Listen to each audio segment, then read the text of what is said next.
ఇన్ని చేస్తున్న ఈశ్వరుడు నాకు తల్లినిచ్చినవాడు, అమ్మ కడుపులో పడుకోబెట్టినవాడు, బయటికి తోసినవాడు, అమ్మ కడుపు గోడ తగిలినప్పుడు నేను ఆ రోజున ఉపశాంతి పొందేట్టు చేసినవాడు, నాన్నగారి వేలు నాకు అందించినవాడు, నాకు విద్యనిచ్చినవాడు, నాకు ఇన్ని సుఖములు ఇచ్చినవాడు, వాడిని ఒకసారి చూద్దామని మీకు అనిపించింది అనుకోండి. అప్పుడు మీరు గుళ్ళోకి వెళ్ళి నించోడానికి ఒకలా ఉంటుంది, అది లేకుండా మీరు గుళ్ళోకి వెళ్ళడం ఓలా ఉంటుంది. కనపడకుండా చేసేవాడు దొంగ. ఊపిరి తీస్తాడు, కనపడడు. తిన్నది జీర్ణం చేస్తాడు, కనపడడు. శక్తినిస్తాడు, కనపడడు. మేధాశక్తినిస్తాడు, కనపడడు. బిడ్డల్నిస్తాడు, కనపడడు. కీర్తినిస్తాడు, కనపడడు. తన గురించి చెప్పిస్తాడు, తాను కనపడడు. సాకారంబుగా చూపవే చిన్నీరేజ విహారమత్త మధుపా శ్రీకాళహస్తీశ్వర అని ఏడిచాడు దుర్జటి. ఒక్కసారి కనపడవా తండ్రి అని.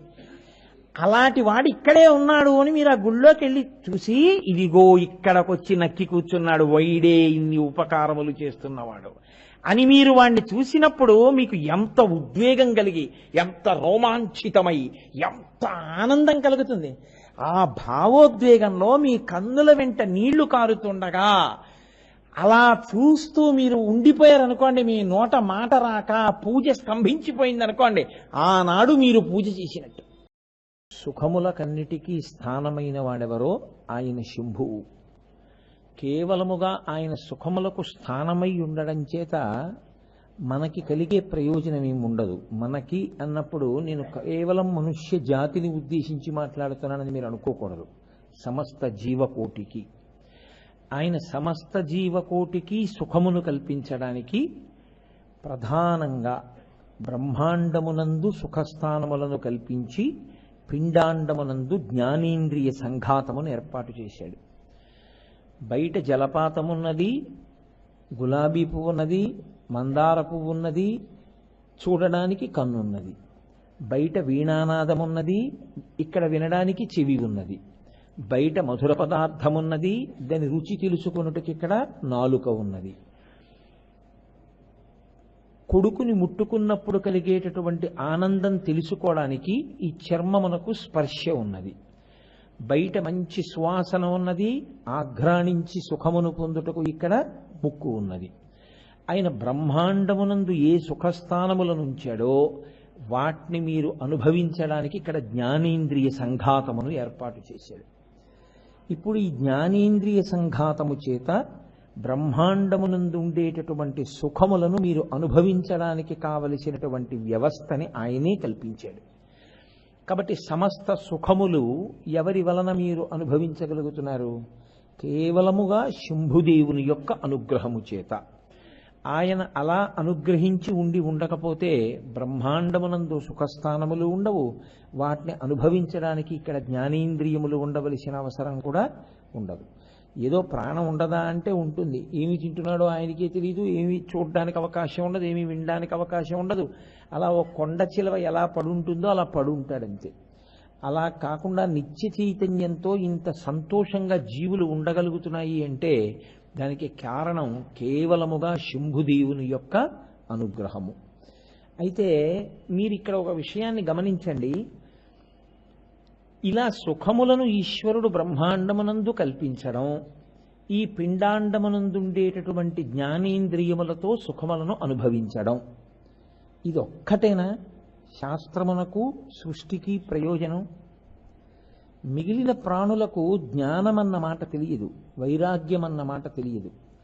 మనుష్యుడు అనబడేటటువంటి ప్రాణికి వైరాగ్యము సుఖము. వైరాగ్యము దుఃఖమని మీరు అనుకోకూడదు. వైరాగ్య సుఖమును అనుభవించాడంటారు. వైరాగ్యము కూడా సుఖమే. అసలు సుఖములలోకెల్లా మహోత్కృష్టమైన సుఖము వైరాగ్య సుఖమే. వైరాగ్య సుఖస్పర్శయందు దుఃఖస్పర్శ వలన సుఖస్పర్శ క్షీణించడం అన్నది ఉండదు. సుఖస్పర్శకుండే ప్రమాదం ఏమిటంటే కొంతకాలమునకు అది దుఃఖముగా మారిపోతుంది. సుఖమే దుఃఖమవుతుంది. ఎందుచేత అంటే నేను మీకు ఒక మాట చెప్తాను చూడండి జాగ్రత్తగా.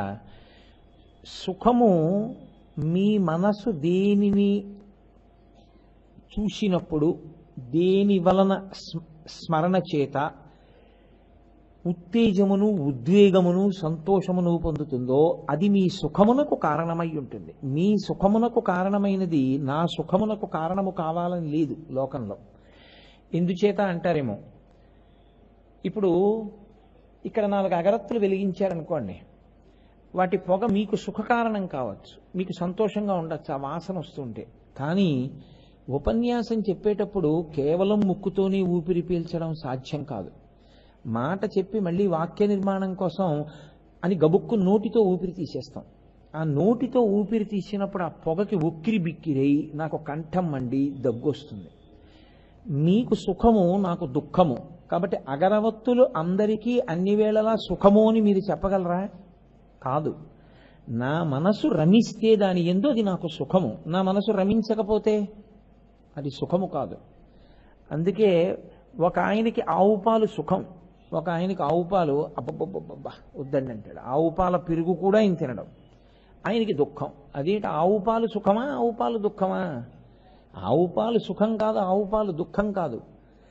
ఆవు పాల వలన మీ మనసు ప్రీతి చెందితే సుఖం, ఆవు పాల వలన మీ మనసు అప్రీతి చెందితే దుఃఖం.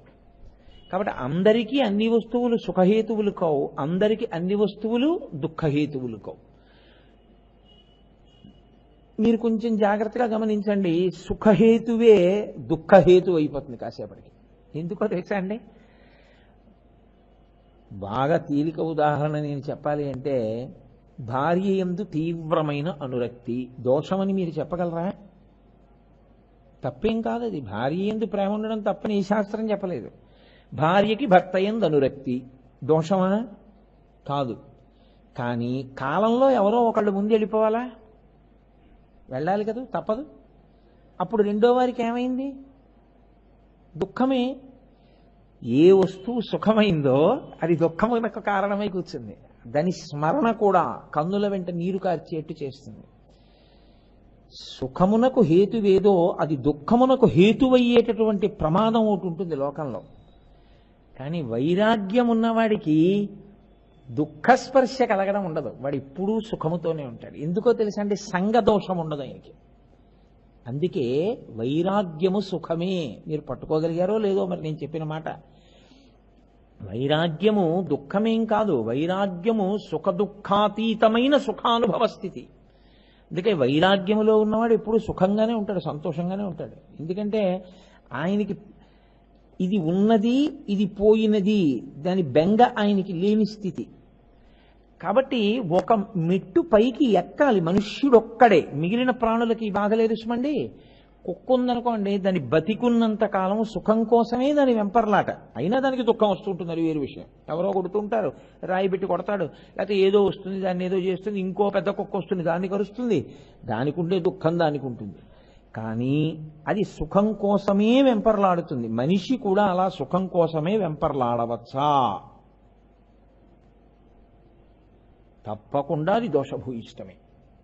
ఇంకా బ్రతికున్నంత కాలము సుఖాల కోసమే అంటే, ఇది బాగుందండి, ఇలా ఉండడం చాలా బాగుంది, ఎంతో సుఖంగా ఉంది, ఇలా ఉండడం ఎంత హాయిగా ఉందో అని అనుకోవద్దు. నీ అంత నువ్వుగా సుఖములను పరిత్యజించు. వానప్రస్థం అన్న మాట అందుకే వచ్చింది.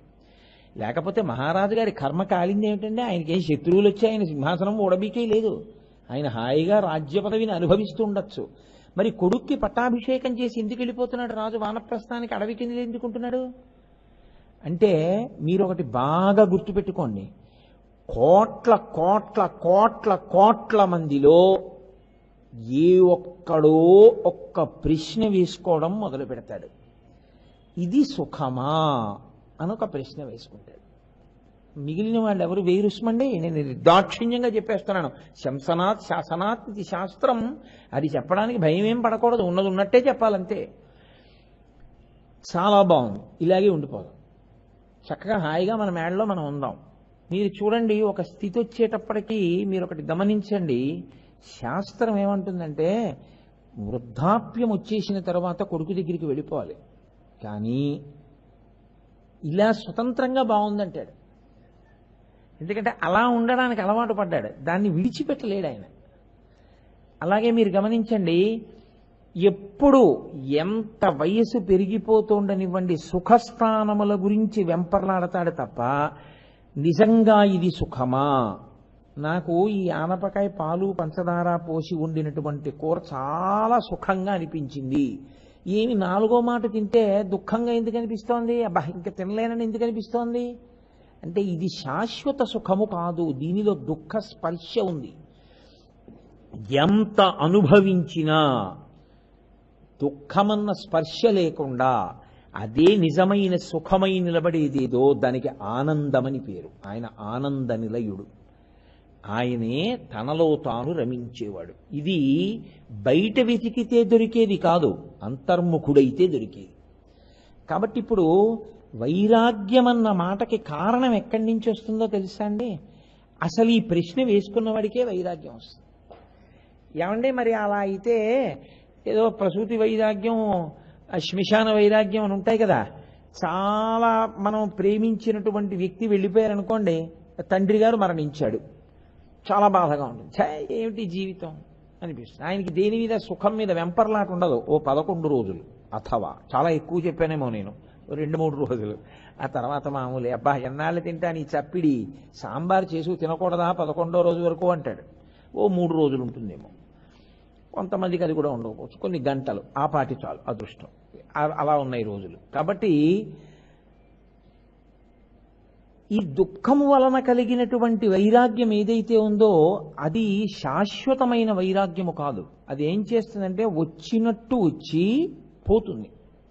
దాన్ని మందవైరాగ్యము అని పిలుస్తారు శాస్త్రంలో. మందవైరాగ్యం అంటే అప్పటికి కలుగుతుంది. ఏమిటో ఇవన్నీ నాకు ఎందుకీ భావబంధాలంటాడు. పిల్లల్ని చూడాలని ఉంటుంది, వాళ్ళని రమ్మంటాడు, వాళ్ళు అంటారు మాకు ఖాళీ లేదంటారు. అప్పుడు అంటాడు భార్యతో, ఛీ ఈ పిల్లలు పుట్టకపోయినా బాగుండేదంటాడు. మీరు నిజం అనుకుంటున్నారేమిటి? పావు గంట ఉండదు ఆయనకు ఆ భావన. అది మందవైరాగ్యం అంటే కలిగినట్టు కలుగుతుంది. ఎందుకంటే సుఖమునందు తాదాత్మ్యత తీరక వాడు తను కోరుకున్నట్టు ఉండలేదని వచ్చిన వైరాగ్యం. వాడు తను కోరుకున్నట్టు ఉన్నాడు అనుకోండి, ఇంకా అలా ఉండాలి, ఇంకా అలా ఉండాలంటాడు. అంతే తప్ప వాడు నాకు అనుకూలంగా ఉంటున్నాడు, కొడుకుని చెప్పిన మాట అంతా వింటున్నాడు, అయినా ఇవన్నీ శాశ్వతమా ఈ అనుబంధాలు అంటే వైరాగ్యం వస్తుంది. అంతేగాని కొడుకు మాట వినలేదని వచ్చిన వైరాగ్యం కాదు, మందవైరాగ్యం అది. మరి ఎప్పుడు వస్తుంది అంటే పరిశీలన చేత వస్తుంది. ఈశ్వరుడి దగ్గర మొర పెట్టుకుంటే వస్తుంది. అయ్యా ఎన్నాళ్ళయ్యా నాకు ఈ తాపత్రయం, ఎన్నాళ్ళు అనుభవించమంటావు ఇలా? ఎప్పుడో 5వ ఏట తెలిసింది వంకాయ కూర వండితే మెంతికారం పెట్టి రుచిగా ఉంటుంది అని. 50వ ఏడు వచ్చింది. 45 సంవత్సరముల నుంచి ఆ రుచి కోసం వెంపర్లాడి తింటూనే ఉన్నాను. ఈ సుఖము సుఖమా అన్న భావన మాత్రం నాకు రాలేదు. ఈశ్వరా ఏమి చిత్రం, ఎన్నాళ్ళు ఇలా ఈ వెంపర్లాట ఉంచమంటావు నన్ను? నాకు ఈ వెంపర్లాట తీయవా? వంకాయ కూర మెంతి కారం పెట్టితే ఏమి, వంకాయ కొత్తిమీర కారం పెడితే ఏమి, ఏదో పదార్థం కడుపు నిండడానికి సాత్వికమైనటువంటి పదార్థము చాలు. పోని బొగ్గుళ్ళు తినేయక్కర్లేదు. ఒక్క పిసరు ఉప్పు తక్కువైంది, గుండెలు బాధేసుకోకుండా ఏం పర్వాలేదు రోయ్ అని తినేయగలవా? ఈశ్వరుడు పదార్థం ఇచ్చాడు కదా, దాని పెద్ద రుచి కోసం వెంపర్లాడకుండా తిని చేయగడుక్కోగలవా? బాధపడుతూనో నటన కోసమో కాదు చూడండి, లోపల నిజంగా భావన వచ్చి, అది వైరాగ్యం. ఈ వైరాగ్య సుఖము నిమ్మని ఎవరిని అడగాలో తెలుసా అండి? ఆయన్నే అడగాలి. ఇది శంభునామమునందున్నటువంటి ప్రత్యేకత. ఈ సుఖము సుఖమా అన్న ప్రశ్న వేయించి వైరాగ్య సుఖమునివ్వగలిగిన వాడు కూడా శంభుదేవుడే. ఆ వైరాగ్య సుఖము కలగనంతసేపు మనుష్య జన్మకు ప్రయోజనము లేదు. ఎందుకో తెలుసా అండి? మీ మనసు వెతుక్కుంటూ ఉంటుంది సుఖస్థానాల్ని, వెతుక్కుని వెంపర్లాడి ఆఖరణ ప్రాణోత్క్రమణం అయిపోయేటప్పుడు కూడా దానికి ఇష్టం వచ్చిన ఏదో ఒక సుఖస్థానం మీదకి వెళ్ళి నిలబడిపోతుంది. నిలబడిపోతే తిరిగి ఎక్కువగా పడతాడు. వెన్నుపం భూమికి అడ్డంగా ఉండేటటువంటి స్థితిలో పుడతాడు. ఇంకా మళ్ళీ ఇలా నిలువుగా పెరగదు. ఎందుకంటే ఈశ్వరుణ్ణి తెలుసుకునే ప్రయత్నం చేయలేదు అలా పుట్టినప్పుడు. కాబట్టి ఆ పరిస్థితి రాకుండా ఉండాలి. నువ్వు మనుష్యుడిగా పుట్టావు కాబట్టి ఈ సుఖములు సుఖములా అని ఒక వయసు వచ్చిన తర్వాత అడగాలి. అసలు ఎంత వయసు వచ్చినా అడగడం నీకు రాకపోతే నీ జన్మ వృధా అయిపోతోందని గుర్తు. ఇది తెలుసున్న వాళ్ళు ఈశ్వరుడి దగ్గరికి వెళ్ళి గుండెలు బాదుకున్నారు.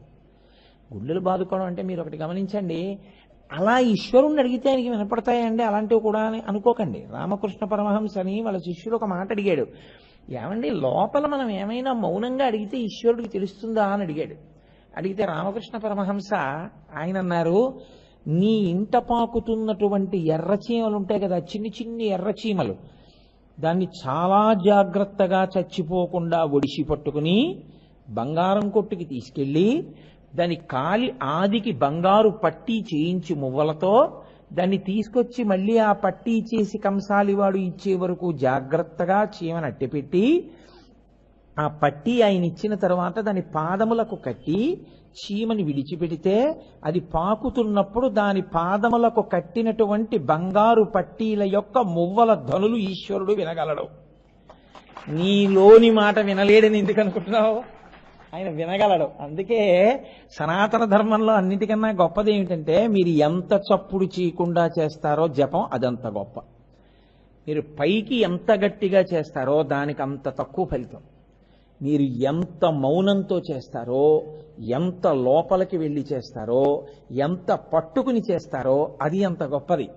నాకు అదేదో ఒకదాని మీద ఒకటి గుర్తొస్తుంటుంది, ఇవన్నీ చెప్తే అప్పటికవుతుంది ఉపన్యాసం అనిపిస్తుంది, వచ్చిన బాధ. పరమహంస ఒక మాట చెప్తారు, బిల్వమంగళుడని శివభక్తుల కథల్లో అదొక కథ. అంటే చింతామణి కథ అని మీరు అనుకోకండి, ఆయన వేరు, నేను చెప్పే ఆయన వేశ్యాలంపటంలో ఉన్నవాడు. తండ్రికి తద్దినం పెట్టి వేశ్య కోసం వెళ్తున్నాడు. అసలు అది మహాదోషం. ఇంకా నేను దాని గురించి పెద్ద వివరణ చేయవలసిన అవసరం లేదనుకోండి. ఆయన రాత్రివేళ వేశ్య దగ్గరికి వెళుతూ పితృశేషాన్ని, వండిన గార్లు అప్పాలు అలాంటివన్నీ మూట పట్టుకుని వెళ్ళిపోతున్నాడు. ఇంకొక ఆయన ఈశ్వరుణ్ణి ధ్యానం చేస్తున్నాడు. ఈశ్వరుణ్ణి ధ్యానం చేస్తున్న ఆయన ఇలా పెట్టుకుని కూర్చుని ఉన్నాడు. వేశ్య మీద ధ్యానం చేస్తున్నవాడు ఎంత తొందరగా వేశ్య దగ్గరికి వెళ్ళిపోదామని గాలిలో అప్పాలు పట్టుకుని వెళ్ళిపోతున్నాడు. మీరు బాగా గమనించండి, వెళ్ళిపోతున్న ఆయన ధ్యానం చేస్తున్నాడు, కూర్చున్న ఆయన ధ్యానం చేస్తున్నాడు. వెళ్ళిపోతున్న ఆయన ధ్యానం దేని మీద? వేశ్య మీద. కూర్చున్న ఆయన ధ్యానం దేని మీద? ఈశ్వరుడి మీద. మీరు నేను అనుకుంటున్నాం. ఈ వెళ్ళిపోతున్న ఆయన కూర్చుని ధ్యానం చేస్తున్న ఆయన కాలు తొక్కాడు. ఆయన వెంటనే కళ్ళు తెరిచాడు, బుద్ధుందా లేదా, నన్ను తన్నుకుంటూ వెళ్ళిపోతున్నావు అన్నాడు. ఆయన అన్నాడు, నేను ధ్యానంలో ఉన్నాను, నువ్వు ధ్యానంలో ఉన్నావు, ఏ వస్తువు అన్నది పక్కన పెట్టు. నేను ఒక దాని మీద ధ్యానంలో ఉండడంలో చూడకుండా నీ కాలు తగిలింది. నువ్వు దేని మీదో ధ్యానంలో ఉన్నవాడికి నీకెలా తెలిసింది నీ తండ్రిని? నీ ధ్యానం కన్నా నా ధ్యానం గొప్పది కదా. వస్తువు ఏదో పక్కన పెట్టు, ఏ వస్తువుని పట్టుకున్నానన్నది పక్కన పెట్టే. ధ్యానము నాదే గొప్ప నీదా అని అడిగాడు. ఆయన మహానుభావుడై ఈశ్వరుల్లో కలిసిపోయాడు తర్వాతి కాలంలో. అది అంతర్ముఖ సమారాధ్య బహిర్ముఖ సుదుర్లభ. లోపలికి వెళ్ళడం రావాలి, మౌనంగా ఈశ్వరుణ్ణి పట్టుకోవడం రావాలి, ధ్యానమునందు తాదాత్మ స్థితిని అనుభవించడం రావాలి. కాబట్టి వైరాగ్య సుఖమిమ్మని మీరు ఎవరిని అడగాలి? శంభుదేవుణ్ణి అడగాలి. ఎవరు మీకు సుఖములనిచ్చాడో ఆయన్నే అడగాలి. అయ్యా, ఈ సుఖముల మీద వెంపర్లాట ఎంతకాలం ఉంచుకోమంటావు నన్ను? అది అలా ఉండని. అవి పాడైపోయి ధ్వంసమైపోవడం వల్ల వైరాగ్యం రావాలని కోరకూడదు. అవి అలా ఉండని, వాటిని చూస్తాను, కానీ ఏదో పెద్ద ఉత్తేజం అయిపోకూడదు. ఆ వస్తువుకి ఏదో ఇబ్బంది వచ్చింది, కుంగిపోకూడదు. ఒకలా ఉండగలనా? దూర్జటి అడిగాడండి ఈ మాట. రోషీరోయదు కామినీ జనుల తారుణ్యోరు సౌఖ్యంబులన్ బాసీబాయద పుత్ర మిత్రధన సంపద్ధాంతి వాంఛాలతల్ కోశీకోయదు నామనంబకట నీకున్ ప్రీతిగా సత్క్రియల్ చేషీ చేయదు దీని తుళ్ళన చవే శ్రీకాళహస్తీశ్వర అన్నాడు. వైరాగ్యం వచ్చినట్టుంటుంది, ఏం పిల్లలు అన్నట్టుంటుంది, అంటూనే పట్టుకుంటూ ఉంటుంది. పూజ చేస్తున్నట్టుంటుంది, చేయకుండా పారిపోతుంది. ఈశ్వరుణ్ణి పట్టుకున్నట్టుంటుంది, ఈశ్వరుణ్ణి విడిచిపెట్టేస్తుంది. దీని త్రుళ్ళన చవే శ్రీకాళహస్తీశ్వర, దీనికి ఎంత మదం, నేను ఇలా తిరగలనని, దీన్ని తొక్కి పెట్టవా ఈశ్వర అని అడిగాడు. వైరాగ్య సుఖమిమ్మని అడిగాడు. కాబట్టి ఇప్పుడు ఈ వైరాగ్య సుఖము మీకు ఇప్పించగలిగిన వాడెవరో ఆయన కూడా శంభుదేవుడే. అయితే మీరు ఇక్కడ ఒక ప్రశ్న వేస్తారు, నాకు తెలుసు, ఏమంటే వైరాగ్యం వస్తే ఇల్లు వెళ్ళిపోమా? ఏమీ అయిపోదు. వైరాగ్యం వస్తే మీరు ఈ బట్ట రంగు కూడా ఏం మార్చక్కర్లేదు. మీరు ఎక్కడున్నారో మీరు అక్కడే ఉంటారు, అక్కడే ఉండొచ్చు కూడా. వైరాగ్యం అన్న మాటకు అర్థం ఏమిటో తెలుసా అండి? నేను గంట సేపు ఉపన్యాసం చెప్పే కన్నా ఓ ఉపమానం చెప్పేస్తే తేలిక. గాలి, గాలియే వైరాగ్యమునకు ఉదాహరణ. మీరు చూడండి, గాలి అలా వెళ్ళిపోతూ ఆ పువ్వుల మీదకి వస్తుంది. ఆ పుష్పముల మించి వెళ్ళడంలో సౌరభం అవుతుంది, మంచి సువాసనతో అలా ముందుకు వస్తుంది. వస్తే అబ్బా ఎంత మంచి గాలో అంటారు. ఆ గాలే అలా ముందుకెడుతుంది. ఏదో ఒక పశువు విసర్జించినటువంటి మలం మించి పెడుతుంది, చాలా దుర్గంధం అవుతుంది. చ ఏం గాలి అంటారు. పశువు యొక్క మలం మించి వెళ్ళేటప్పుడు దానికి సంగం లేదు. అయ్యో దీని మించి నేను వెళ్లకుండా ఇలా పక్క నుంచి వెళ్ళిపోతాను, ఇంకో పువ్వుల మీద కానీ గాలి ఏం వెళ్ళదు. చచ్చిపోయిన కుక్క కళేబరం మించి వెళ్ళేటప్పుడు దానికి ఏమీ సంగం ఉండదు. పువ్వుల మించి వెళ్ళేటప్పుడు దానికి ఏమీ సంగం ఉండదు. ఈశ్వరుడి మించి వెళ్ళేటప్పుడు దానికి ఏమీ సంగం ఉండదు. శవం మించి వెళ్ళేటప్పుడు దానికి ఏమీ సంగం ఉండదు. అది అన్నిటి మించి వెడుతూ ఉంటుంది. అన్ని వాసనలకి కింద తాను మారుతుంది. కానీ అలా మారినది అలా ఉండిపోయిందని మీరు అనుకుంటున్నారు. అది గాలి, అది అలా వెళ్ళిపోతుంటుంది అంతే. దానికి దేనితోనూ సంగం ఉండదు. అందుకే మనకి పవిత్రమైన జీవితానికి ఉదాహరణగా ఏం చెప్తారంటే మేరునగ ధీరుడు అంటారు. పర్వతాన్ని చెప్తారు, నదిని చెప్తారు. నది అంత పవిత్రం ఎందుకో తెలుసా అండి? నదియే మనకి జీవితాన్ని నిర్దేశకత్వం చేస్తుంది. అందుకే కుంతీదేవి భాగవతంలో ప్రార్థన చేస్తూ యాదవులందు పాండు సుతులందు నాకు మోహ విచ్ఛేదము చెయ్యుమయ్య ఘన సింధువు చేరిడి గంగభంగి నీపాద సరోజ చింతనముపై అనిశము మదీయ వృత్తి అత్యాదర వృత్తితో గదియగనట్లు చేయగదయ్యా ఈశ్వరా అని అడుగుతుంది. అది వైరాగ్యం అంటే. యాదవులందు పాండుసుతులందు నాకు మోహ విచ్ఛేదము చెయ్యుమయ్యా. ఈ పిచ్చి, ఈ మమకారం పుట్టినే అంటాడు. ఏముందండి, కడుపున పుట్టిన వాళ్ళు కూతురు పెళ్ళి అయిపోయి కొడుకు పెళ్ళి అయిపోతే నా బాధ్యతలు అయిపోయాయి అంటాడు. మీరు అనుకుంటున్నారా నిజమని?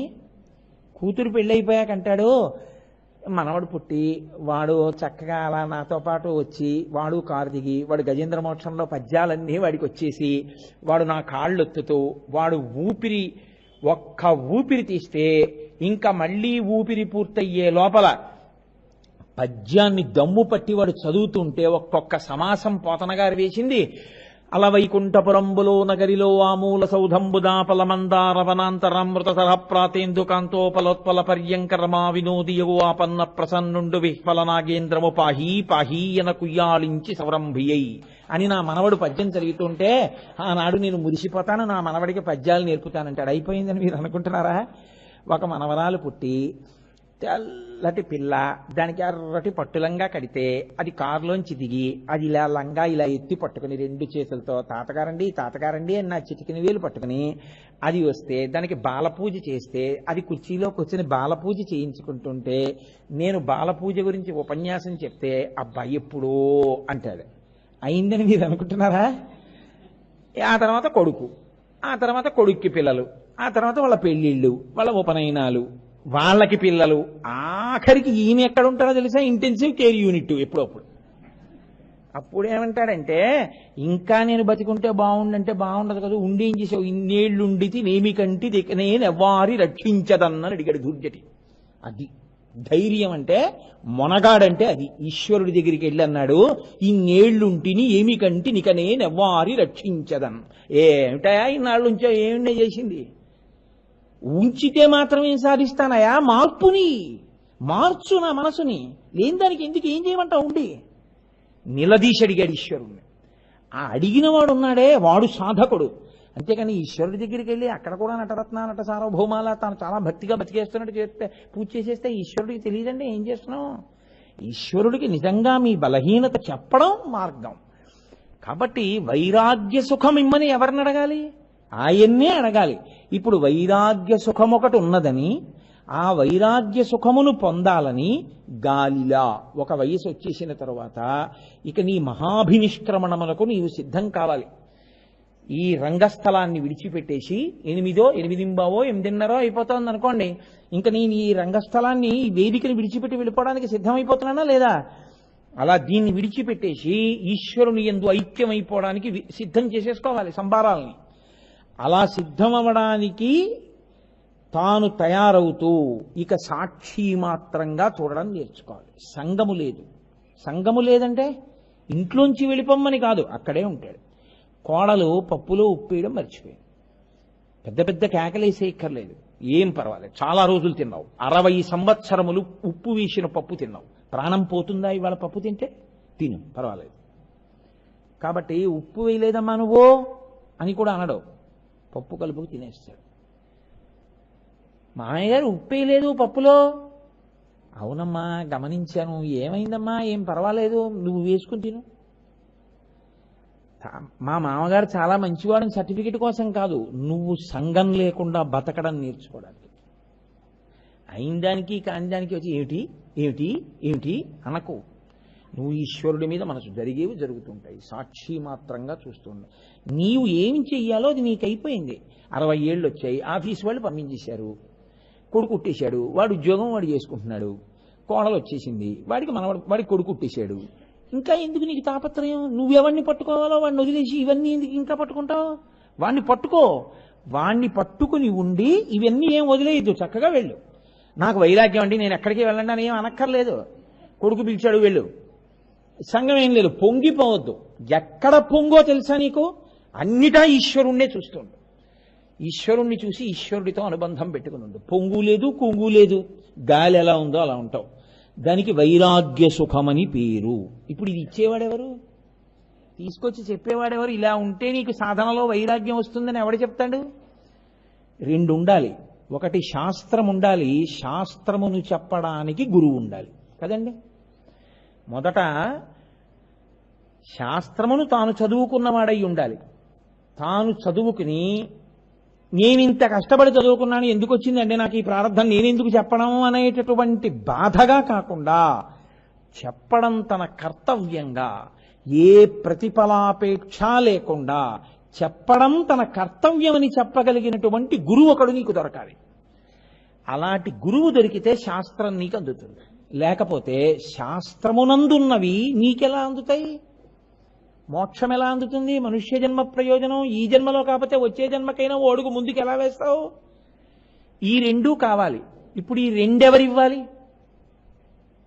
మళ్ళీ శంభుదేవుడే ఇవ్వాలి కదండి, ఆయనే ఇవ్వాలి. అందుకే ఆయన ఏం చేశాడో తెలుసా అండి? వేదముని ఇచ్చాడు. ఇలా బ్రతుకు వేదమునిచ్చాడు. ఇప్పుడు ఒకానొకప్పుడు ఆయన ఎక్కడికో వెళ్ళి చెట్టు కింద కూర్చున్నాడు. అసలు ఆశ్చర్యం ఏమిటో తెలుసా అండి? శాస్త్రంలో వేదం ఎంత గహనంగా మాట్లాడుతుందంటే, సుఖమునకు ప్రారంభ స్థానము తల్లి. ఎందుకో తెలుసా అండి? అమ్మ కడుపులోంచి మీరు బయటికి రాగానే, అమ్మ కడుపులోంచి బయటకు వచ్చాను ఈవిడమ్మ అని మీకేం తెలియదు, మీకు సమస్త ప్రపంచము కొత్తే. ఇక్కడి నుంచి మొట్టమొదటిసారి అమెరికా వెళ్ళి ఎవ్వరూ తెలియకుండా దేశంలో నేల మీద అడుగుపెట్టి నిలబడిన వాడికే అంత భయం ఉంటే, అసలు ఈ ప్రపంచంలో ఎవ్వరితో మాట్లాడడం రాదు, బాధ చెప్పుకోవడం రాదు, ఎవ్వరితో పరిచయం లేదు, ఏమీ తెలియదు. ఆ ప్రాణి మొట్టమొదట ఈ భూమి మీదకి వచ్చినప్పుడు దోమ కుడితే ఇది దోమ, దీన్ని నేను ఇలా కొట్టచ్చో అంటే చెయ్యి సహకరించదు, ఆ చెయ్యి ఇలా కొట్టదు, నోటితో చెప్పలేవు, మలమూత్రములు విసర్జించేస్తావు. అంత బలహీనమైన స్థితిలో తొండపిల్లలా వచ్చి నువ్వు ఈ భూమి మీద పడితే ఎవ్వరూ తెలియని స్థితిలో, వెలుతురన్నది నీకు తెలియదు, కటిక చీకట్లో ఉన్నావు అమ్మ కడుపులో. బయటికి రాగానే అన్ని లైట్ల వెలుతురు ముందు. అసలు ఆ వెలుతురికే ఆ గుడ్లిలా మూసుకుపోయి ఆ చిన్ని చిన్ని కళ్ళంత వెలుతురు, అంతంత పెద్ద పెద్ద ఆకారాలు చూసి ఎంత భయాన్ని ఎంత ఉద్వేగాన్నో పొందుతాయి. అప్పుడు లోపలి కడుపు గోడలకి తగలడం అలవాటై అవే గోడలకి యువతల వైపు తగిలితే అమ్మ కడుపు ఏదో పెద్ద ఉపశాంతిని పొందుతాడు. పొంది నాకు ఒక రక్షకురాలు దొరికింది, అమ్మయ్యా ఈవిడ నన్ను రక్షిస్తుంది, ఎక్కడో ఒక మౌన భావన, మూగ భావన. ఇక్కడ ప్రారంభం సుఖం, ఇక్కడ ప్రారంభం సుఖస్థానము. ఎవరిచ్చారు నీకు సుఖస్థానాన్ని? తల్లిని. ఎవరిచ్చారా గర్భవాసాన్ని? ఎవరు ప్రవేశపెట్టారా కడుపులో నిన్ను పిండాన్ని? ఆయనే ఈశ్వరుడు. సుఖస్థానమైన తల్లితో ప్రారంభం. ఆ తర్వాత అమ్మంది, పిచ్చాడా, నీకు నాకు కూడా రక్షకుడు వేరొకడున్నాడు, ఈయన అని. ఈయన నీ తండ్రి, నన్ను నువ్వను, ఆయన్ని మీరను, నాన్నగారు మీరను, నన్ను అమ్మా నువ్వను అని నేర్పింది. ఇప్పుడు నాకు సుఖస్థానము తండ్రి ఆయన వేలు పట్టుకున్నాడు. మా నాన్నగారు ఉన్నారు, నాకు భయం లేదన్నాడు. ఏదో భయం వేసింది. నాన్నగారండి నాన్నగారండి నాకు భయం వేస్తోందండి, నాన్నగారండి నాన్నగారండి నాన్నగారండి నాన్నగారండి నాన్నగారికి చెప్పుకోవడం నేర్చుకున్నాడు. తర్వాత అన్న, తమ్ముడు, సుఖస్థానములు తెలిసాయి. అసలు నీకు ప్రపంచంలో మొదటి సుఖస్థానమైన తల్లిని తండ్రిని ఇచ్చిన వాళ్ళు ఎవరు? ఈశ్వరుడే. ఇంకెవరిచ్చారు? శంభు అంటే అది. గుడికి ఎందుకు వెళ్ళాలని చెప్పిందో తెలుసా అండి శాస్త్రం? మీ కంటికి కనపడక మీకు గొప్ప ఉపకారం చేసేస్తున్నాడు అనుకోండి ఒక ఆయన, మీకు ఎప్పుడో అప్పుడు ఆయనోసారి చూద్దాం అనిపిస్తుందా అనిపించదా? నేను ఈ విషయం గొప్పగా చెప్పట్లేదు. నాకు కొన్ని ఫోన్లు వస్తుంటాయి. మా గోపాలకృష్ణ గారికి తెలుసు. ఆ ఫోన్ ఎత్తుతాను నేను. ఎవరండి మాట్లాడేది అంటారు. గురువుగారు ఉన్నారా అండి? కోటేశ్వరరావు గారు అంటారు. అమ్మా నేను కోటేశ్వరరావునే మాట్లాడుతున్నానంటాను. అనగానే ప్రత్యేకించి విదేశాల నుంచి ఫోన్ చేసేవాళ్ళు 5-10 నిమిషాలు వెక్కి వెక్కి ఏడిచేస్తారు వాళ్ళు. నేను అలాగే అలవాటు పడిపోయాను కదా, మొదట్లో కంగారు పడేవాడిని. వింటాను. అమ్మ ఎందుకంత ఉద్వేగపడతారు అంటాను. అయ్యా ఏవో మీ సీడీలు మేము ఇంతకాలం నుంచి వింటున్నాం, మీ మీద ఇంత భక్తి పెంచుకున్నాం, మేము ఎప్పుడైనా కోటేశ్వరరావు గారితో ముఖాముఖి మాట్లాడతామా అనుకున్నాం. ఏదో నెంబర్ దొరికింది, ఎప్పుడో ఫోన్ చేశాం, మీరే ఎత్తి మాట్లాడుతుంటే మేము ఆ ఉద్వేగాన్ని తట్టుకోలేకపోయామంటారు. ఆ ప్రేమ చూడండి మీరు.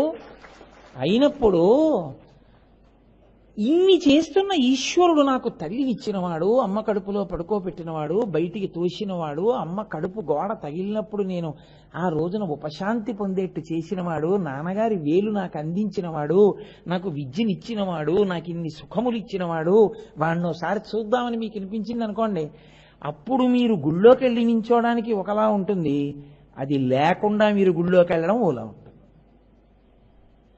అప్పుడు మీరు వెళ్ళినప్పుడు ఒక ఉద్వేగం, ఒక భావోద్వేగం. అందుకే అన్నమయ్య అందమైన మాట అంటాడు, గులు తిరిగిన దొంగ గూ గూ గూ వాడు గుడిలోనే దాగేనే గూ గూ గూ అంటాడు. కనపడకుండా చేసేవాడు దొంగ. ఊపిరి తీస్తాడు, కనపడడు. తిన్నది జీర్ణం చేస్తాడు, కనపడడు. శక్తినిస్తాడు, కనపడడు. మేధాశక్తినిస్తాడు, కనపడడు. బిడ్డల్నిస్తాడు, కనపడడు. కీర్తినిస్తాడు, కనపడడు. తన గురించి చెప్పిస్తాడు, తాను కనపడడు. సాకారంబుగా చూపవే చిన్నీరేజ విహారమత్త మధుపా శ్రీకాళహస్తీశ్వర అని ఏడిచాడు దుర్జటి. ఒక్కసారి కనపడవా తండ్రి అని.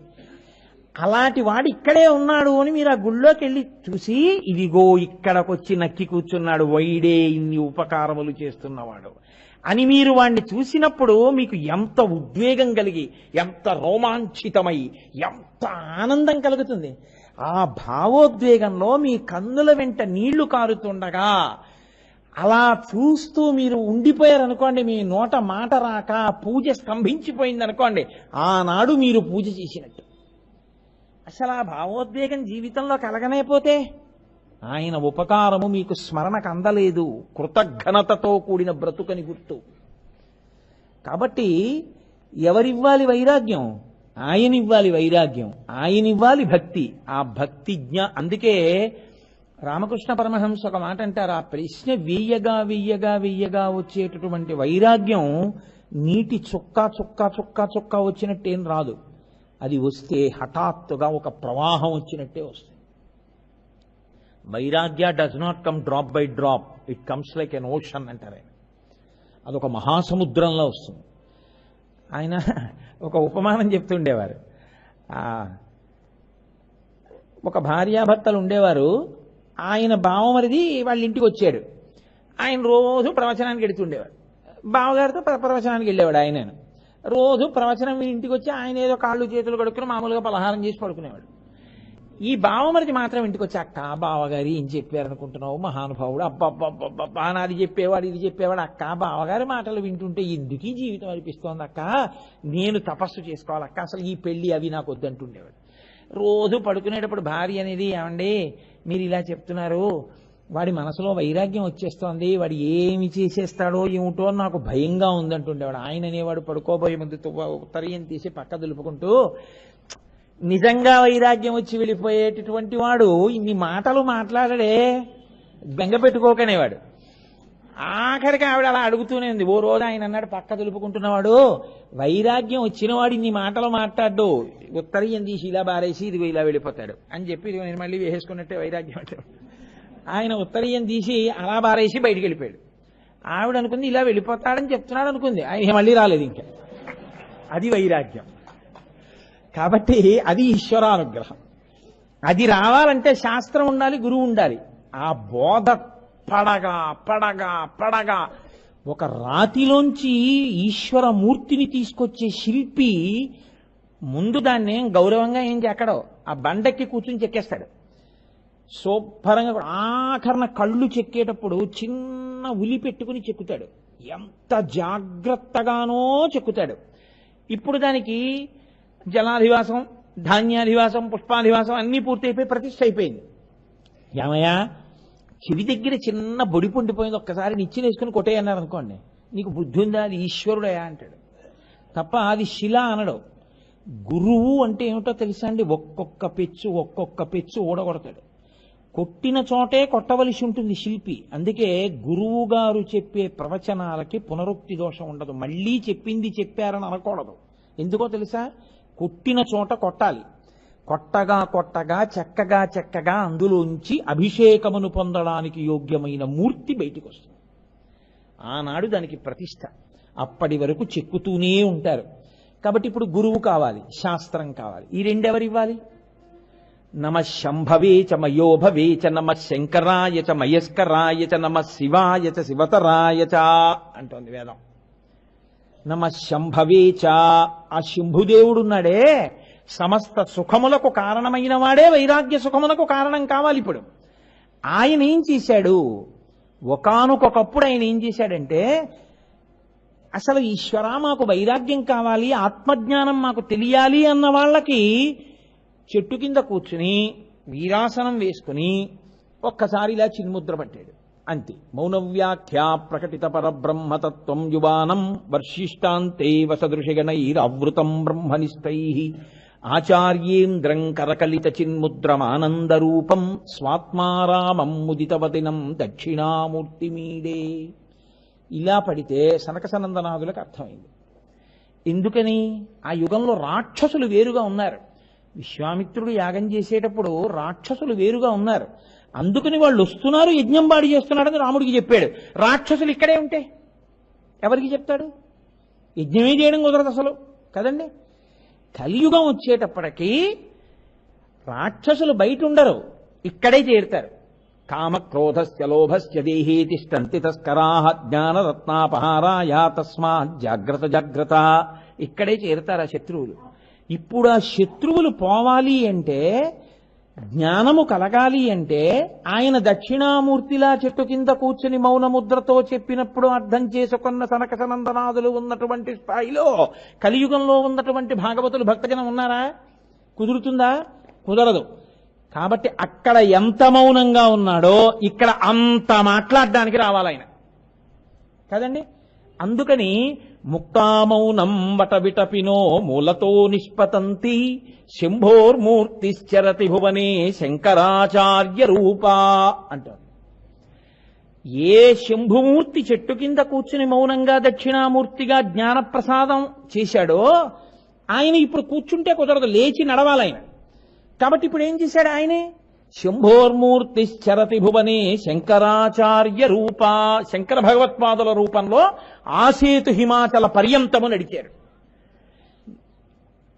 ఆ శంభుమూర్తి దక్షిణామూర్తిగా ఎంత మౌనంగా కూర్చున్నారో శంకర భగవత్పాదాచార్య స్వామి వారు అంత వాదనలు వాదించారు. ఆయన ఎంత మౌనంగా వ్యాఖ్య చేశారో ఈయన అన్ని వ్యాఖ్యానాలు, అన్ని ప్రకటన గ్రంథాలు, అన్ని స్తోత్రాలు ఇచ్చారు. ఆయన ఒక్క చోట కూర్చుంటే ఈయన ఇల్లిల్లు ఆసేతు హిమాచల పర్యంతం తిరిగారు. ఆయన ఆత్మారాముడై నిలబడిపోతే నాకు భిక్ష పెట్టిన తల్లెల్లా నా అమ్మే అని అమ్మ ఆర్యాంబ నదిని పెట్టి సంజసించి ఇళ్ల ముందుకొచ్చి భవతి భిక్షాందేహి అన్నారు. అని తిరిగారు కాబట్టి శాస్త్రం అందింది.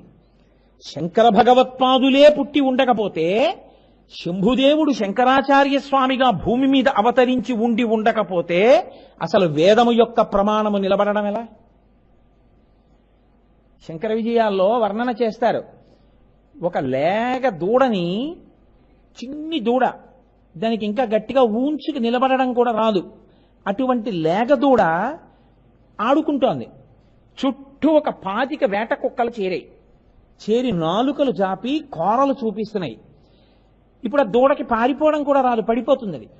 అటువంటి దూడని అన్ని వేపుల నుంచి కొరకడానికి సిద్ధంగా కోరలతో నోళ్లు తెరిచి ఉన్నటువంటి 20 వేట కుక్కల్ని తరవడానికి ఒక యోధుడు కర్ర పట్టుకొచ్చి నిలబడి ఆ ధేనువుని రక్షించినట్టు సత్యదండాన్ని చేతపట్టి ఆసేతు హిమాతల పర్యంతము పర్యటించి అవైదిక వాదనలు ఖండించి వేద ప్రమాణమును నిలబెట్టి వేదాంతర్గతమైనటువంటి అద్వైత సిద్ధాంతానికి జీవం పోసి మళ్లీ మనందరికీ భక్తి, జ్ఞానము, కర్మ అనేటటువంటివి నేర్పి ఎన్నో దేవాలయాలలో చక్రస్థాపన చేసి ఎన్నో దేవాలయాలకు కుంభాభిషేకాలు చేసి అనేకమైనటువంటి సంప్రదాయాల్ని పునరుద్ధరించి షణ్మత స్థాపనాచార్యులై మళ్లీ ఈ దేశంలోకి అవైదికమైన వాదనలు ప్రవేశించకూడదని 4 దిక్కులా కాపుదలగా తూర్పున జగన్నాథులో గోవర్ధన పీఠము, పడమర ద్వారకలో కాళికాపీఠము, ఉత్తరమున బదరికాశ్రమములో జ్యోతిపీఠము,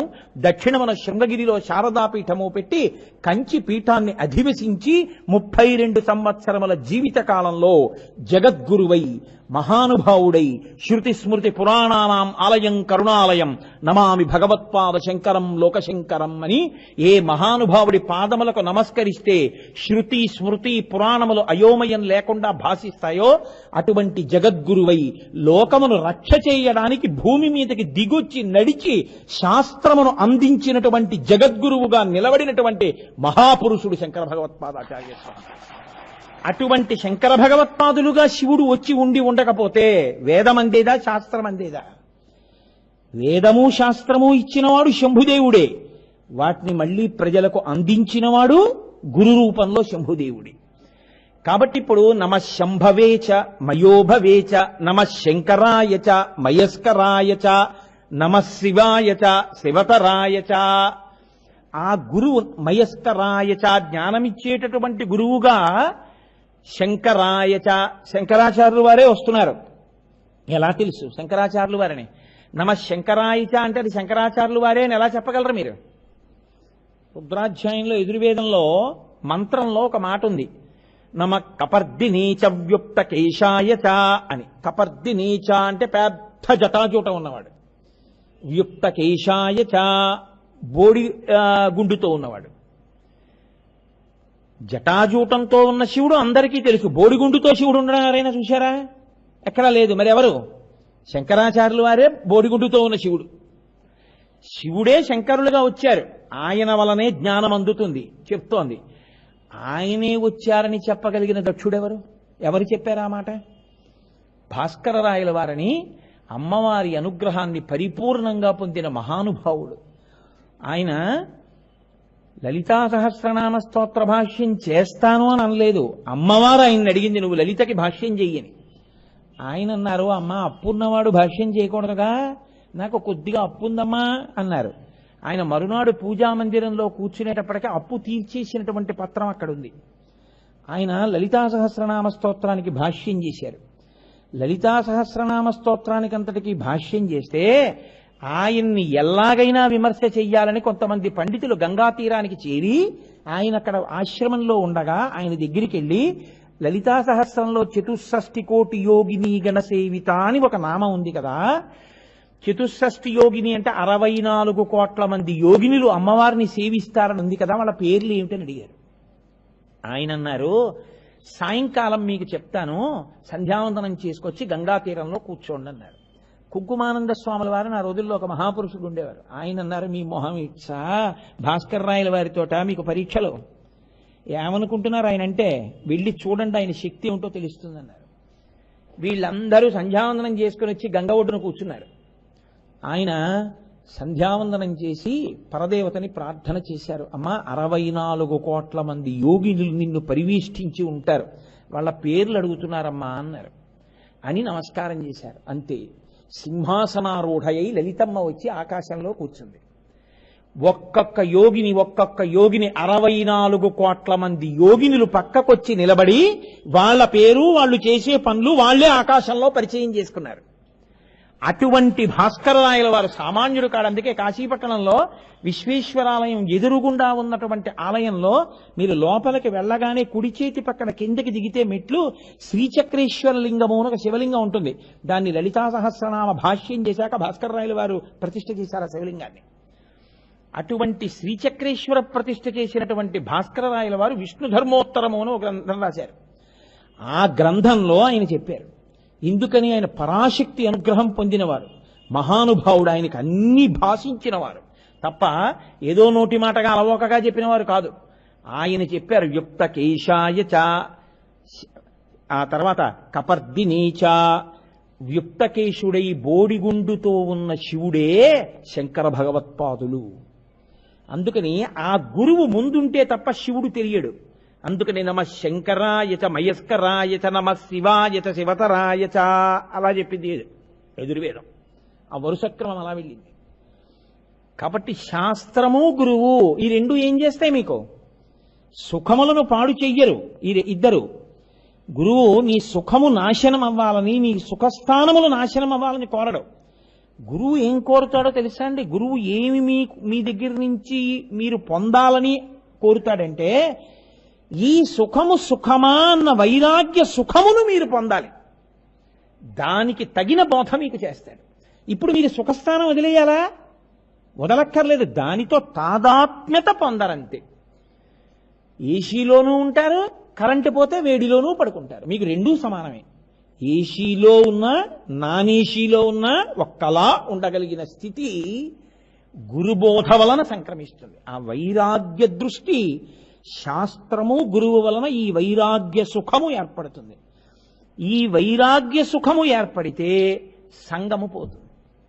జ్ఞానాగ్నిదగ్ధ కర్మాణం అన్నట్టు ఈ భక్తి వైరాగ్యములతో కూడినటువంటి కర్మాచరణముల చేత నిరంతరము ఈశ్వరుణ్ణి తలపలలో నిలుపుకున్న కారణం చేత ప్రాణోత్క్రమణ సమయమునందు కూడా ఈశ్వరుడి మీద దృష్టి నిలబడుతుంది.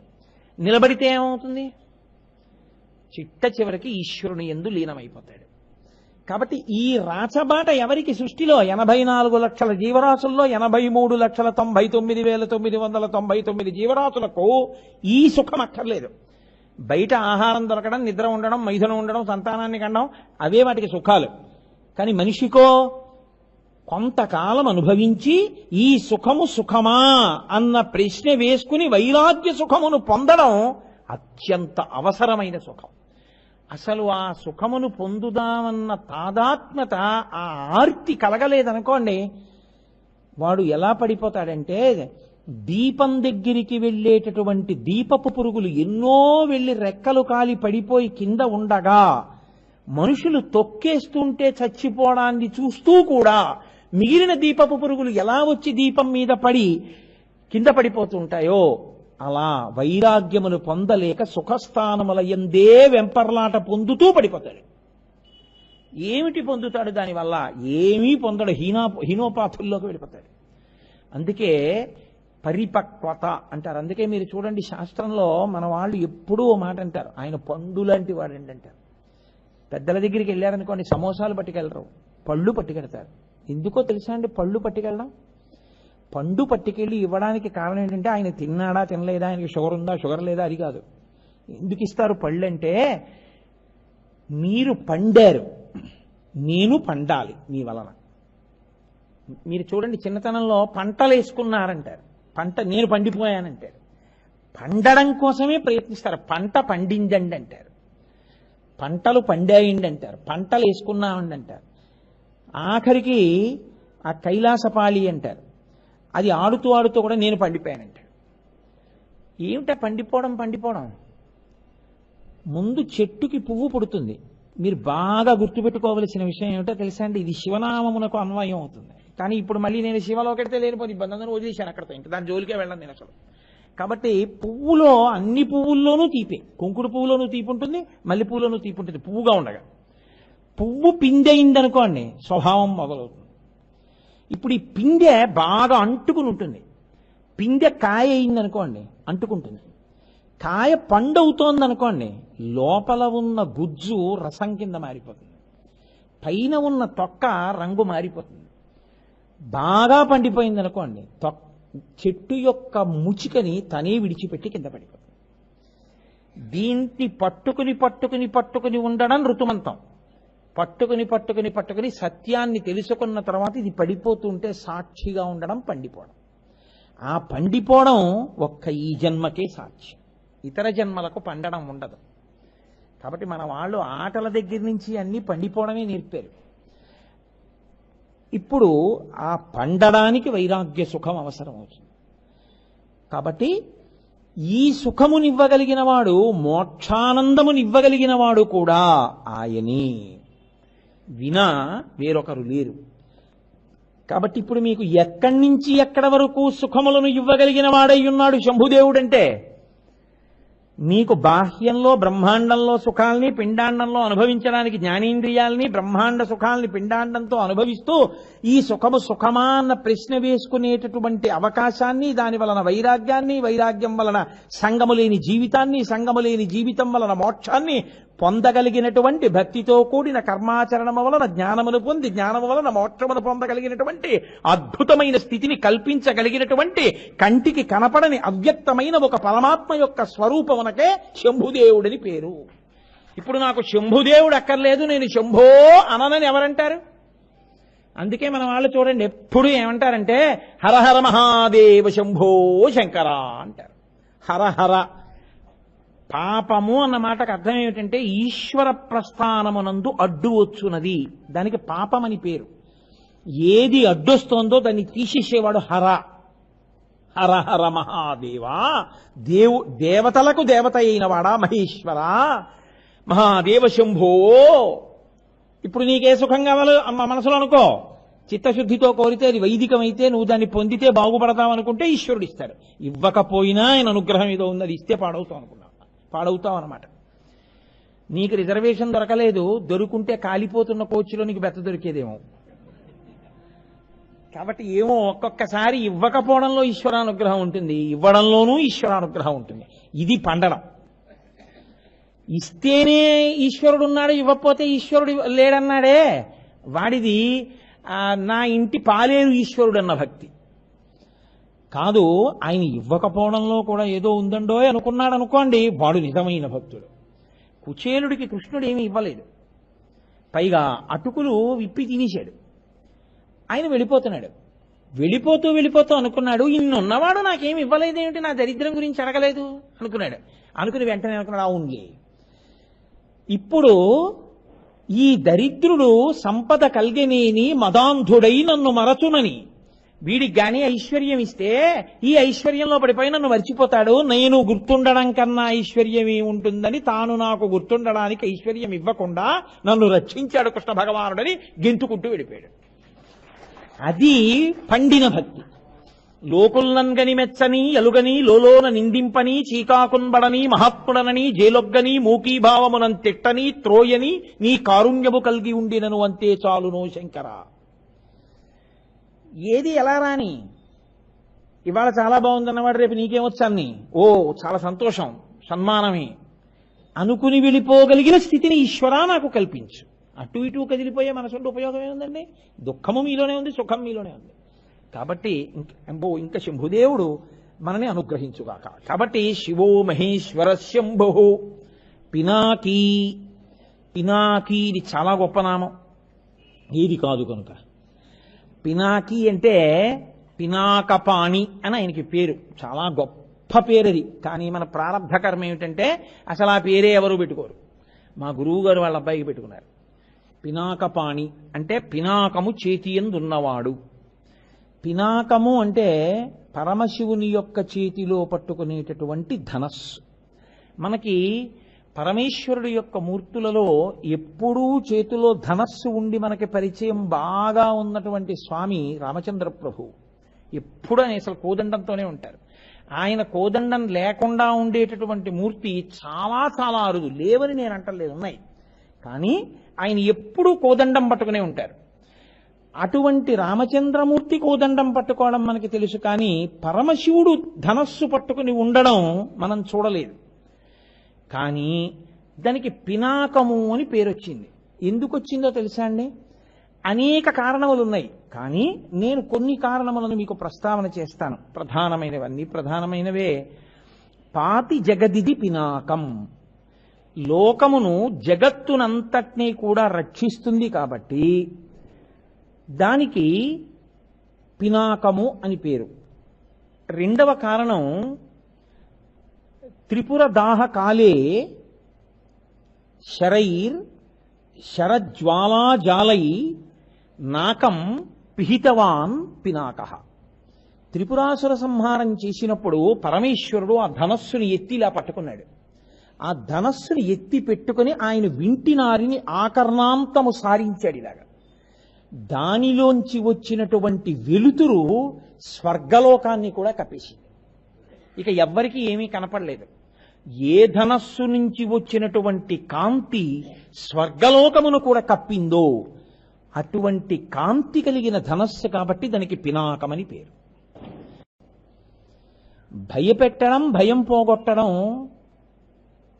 చంటితనం నుంచి తల్లిదండ్రులు చేస్తారు. నువ్వు అన్నం తినకపోతే బూచొచ్చేస్తుందంట. ఇది ఎక్కడి నుంచి ఎక్కడి వరకు ఉందో తెలుసా అండి? యశోదంతటి అంటది కృష్ణుణ్ణి భయపెట్టింది. భిక్షులు ఒత్తురు ఏడ్చిన భిక్షాపాత్రమున వేయిచి బెగడించి నిను శిక్షింతురని చెప్పిన భిక్షులగని తల్లి కనియు భీతిల్లు నృపా అన్నారు పోతన గారు భాగవతంలో. ఒరే, అన్నం పెడితే, వెన్న ముద్ద పెడితే, పాలు పెడితే తాగట్లేదు, అమ్మ నేను తాగనంటున్నావు కదా, తాక్క అలాగే కూర్చో. కాసేపు ఆగమ్మా మాధవ కవలం తల్లి అని వస్తారు ముష్టి వాళ్ళు. వాళ్ళ డబ్బీలో పడేస్తాను నేను. వాళ్ళు ఏం చేస్తారో తెలుసా? పెద్ద డబ్బీ పట్టుకొస్తారు. వాళ్ళు నిన్ను మూత పెట్టి ఊరు బయట చెట్టు దగ్గరికి తీసుకెళ్లి మూత తీస్తారు. అప్పుడు బయటికి వస్తావు, చీకటి, పెద్ద చెట్టు, అమ్మ నాన్న కనపడరు, ఆకలేస్తుంటుంది, వాళ్ళు నీకు పెట్టరు, అబ్బాయి అలా కూర్చో అని వాళ్ళు తింటుంటారు. అప్పుడు అమ్మ పాలు పోస్తే అమ్మ తాగలేదు, అమ్మ వెన్న పెడితే తినలేదు అని అప్పుడు ఎడుద్దు గనిమే అంది. అంటే నిజంగానే ఎవరో వచ్చి అమ్మ మాధవ కబలం తల్లి అన్నాడు.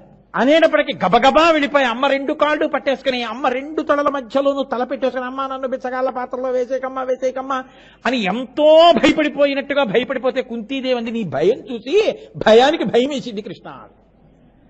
అంత భయాన్ని నటించాడు మహానుభావుడు. కాబట్టి ఈశ్వరుడికే తప్పలేదు భయపెట్టడం అన్నది తల్లి. లోకంలో అమ్మ భయపెడుతుంది, నాన్నగారు భయపెడతారు. ఎందుకు భయపెడతారో తెలుసా అండి? మీరు భయపడిపోవాలి, మీకు తావీజు కట్టించాలని కాదు, అలా భయపెట్టి మిమ్మల్ని బాగు చేయాలని. డాక్టర్ గారు ఇంజక్షన్ చేస్తారని సరదా ఏమిటి? మీకు అలా పొడి చేస్తే మీకు అనారోగ్యం కలగకుండా చేస్తారు, కలిగింది పోవడానికి చేస్తారు కదూ. అది దయయందు అంతర్భాగం. ఇంత ఉపోద్ఘాతం నేను ఎందుకు చెప్తున్నానంటే మీరు ఘోర రూపుడు అనగానే భయపడిపోతారేమో అని. ఈశ్వరుడు కూడా ఘోర రూపంతో ఉంటాడు. ఎందుకుంటాడో తెలుసా అండి? అందుకే అమ్మాయి పెళ్ళి అవ్వట్లేదండి, రుద్రాభిషేకం చేసుకోండి. అబ్బాయికి ఉద్యోగం రావట్లేదండి, రుద్రాభిషేకం చేసుకోండి. ఏమిటో ఒంట్లో బాగుండట్లేదండి, అందరం అస్తమానం డాక్టర్ గారి దగ్గరికి వెడుతున్నాం, రుద్రాభిషేకం చేసుకోండి. ఏమిటోనండి మా అబ్బాయికి పాపం అలా చదువుతూ ఉంటాడు కానీ పైనుంచి కింద వరకు చదివేస్తాడు, కానీ ఒక్కటి జ్ఞాపకం ఉండదు. అక్బర్ హుమాయూన్ కుమారుడు. అక్బర్ పుట్టగానే హుమాయూన్కి చాలా కష్టములు వచ్చాను. అక్బర్ ఎవరి కుమారుడు రా అని అడిగారు అనుకోండి, నేను చదివానా అంటాడు. అంటే వాడికి చదవడం ధర్మం, కళ్ళు తిరిగేస్తుంటే నోరు చదువుతుంటుంది, వాడి మనసు ఎక్కడ ఉంటుంది? అమ్మ తయారు చేసిన నువ్వులు గుండా పెట్టబోయే దద్దన్నం ఆలోచిస్తున్నాడేమో బహుశా. కాబట్టి ఇప్పుడు ఏం చేయాలి? రుద్రాభిషేకమే. అదేంటి అన్నిటికీ అదే, పిడిక్కి బియ్యానికి ఒకటే మంత్రం అంటారు. అన్నిటికీ రుద్రాభిషేకమే. ఎందుకో తెలుసా అండి? మీరు ఒక్కటే బాగా జ్ఞాపకం పెట్టుకోండి. ఇందులో పాతి జగదిది పినాకం అని దానికి పేరు. ఈశ్వరుడు సమస్త సుఖస్థానములను ఇస్తాడు. అన్ని సుఖములు ఎవరి కోసం? మన కోసమే సృష్టిస్తాడు. ఆయన ఏది చేసినా మనం పాడైపోవాలని చేయడు. తల్లిదండ్రులు ఏదైనా పిల్లలు పాడైపోవాలని చేసేది ఉంటుందా? మీరు ఆలోచించండి, ఉండదు. ఇది తీసుకొచ్చి వాడికి పెడతాను వాడు పాడైపోతాడని తండ్రి తీసుకొస్తాడా? ఇది వండి పెడతాను వాడు పాడైపోతాడని తల్లి పెడుతుందా? పెట్టదు.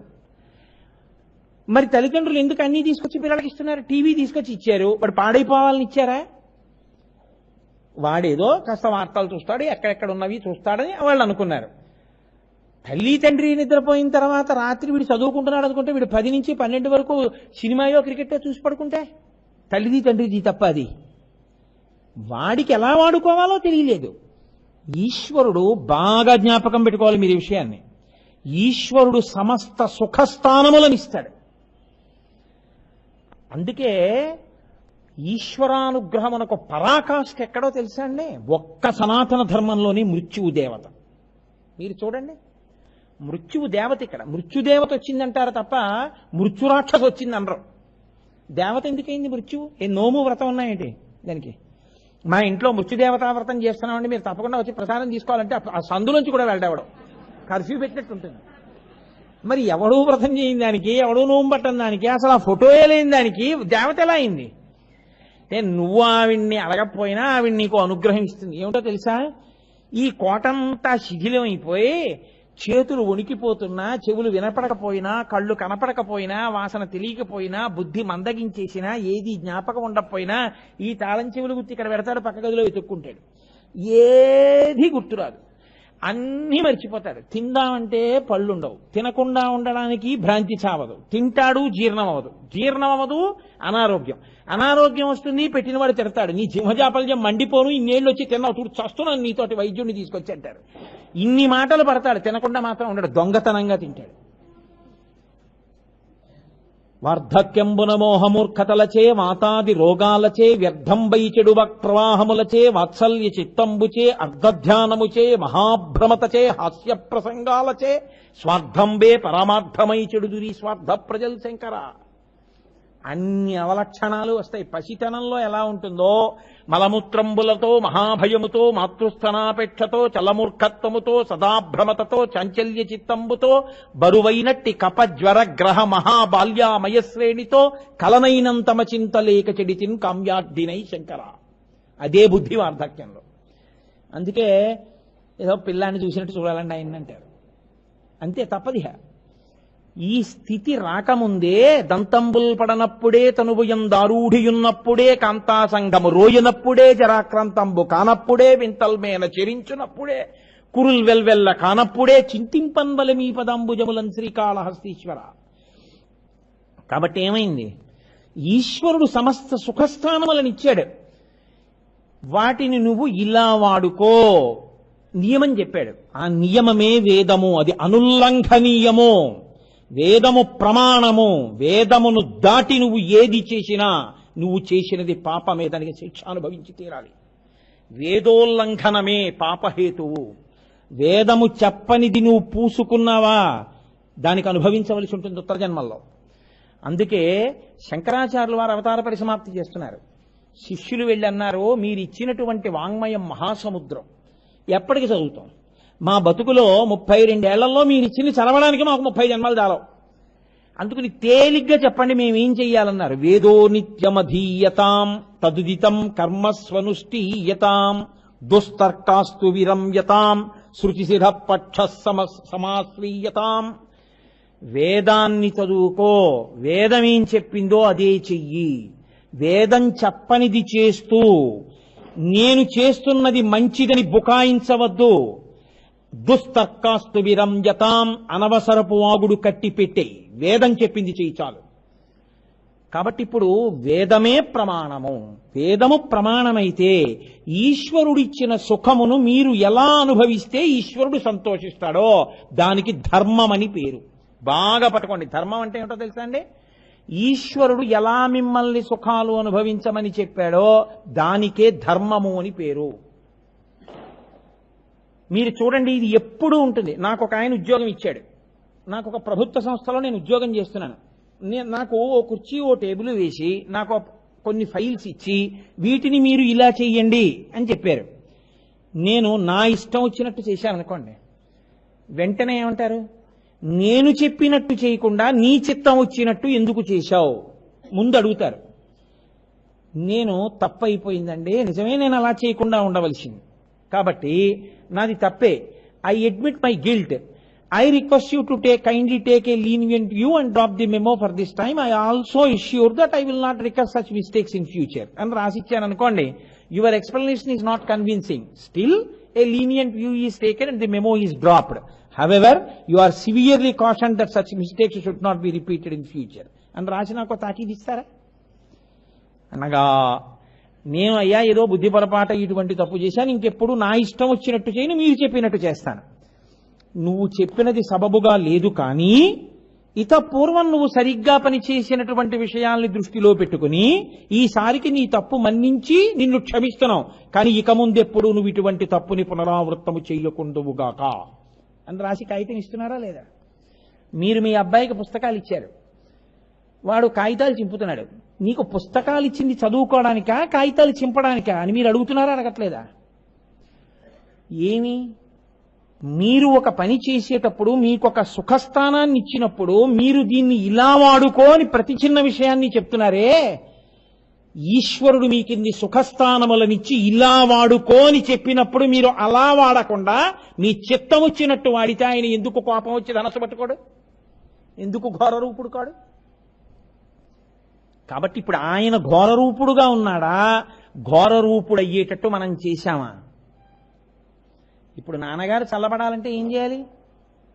నాన్నగారండి నాది బుద్ధి పొరపాటు అయిపోయింది నాన్నగారండి, నేను ఇంకెప్పుడు ఇలాంటి తప్పు పనులు చేయను నాన్నగారండి, నేను ఏ పేజీలు చింపేశానో అవి రేపు సాయంకాలానికెల్లా మా స్నేహితుడిని అడిగి రాసి అంటించి మీకు చూపిస్తాను, ఇంకా ఏ పుస్తకం చింపను నాన్నగారండి అన్నారు అనుకోండి. ఇప్పుడు నాన్నగారు ఏం చేస్తాడు? రుద్రుడు శివుడు అవుతాడు, మళ్ళీ ప్రశాంతత పొంది సరే రేపు నాకు చూపించు. ఇంకో 2 పేజీలు చింపేశారనుకోండి, చూపించకపోగా ఇప్పుడు ఏం చేస్తాడు? బెల్ట్ తీస్తాడు. ఇంకో 2 పేజీలు చింపేశారనుకోండి, హాస్టల్లో పెట్టేస్తాడు. ఇక నాన్నగారండి అనడానికి ఏముండదు, వాళ్లే 9:30 వరకు 10 వరకు ఆసనం వేసి కూర్చోవడం బాగా వస్తుంది కదా. గంట కొడితే తినడం, కూర్చోవడం, కోడి పెట్టల్ని తీసుకెళ్లి ఎలా పెట్టేస్తారో అదేంటి పౌల్ట్రీ ఫామ్ లో అలా 80 మందిని 40 మంది కూర్చునే బల్లల మీద కూర్చోబెట్టడం, అలాంటివి చేసి టీవీ అన్నదే జీవితంలో దూరం అయిపోతే అప్పుడు అమ్మా నాన్న గుర్తొస్తారు కదా.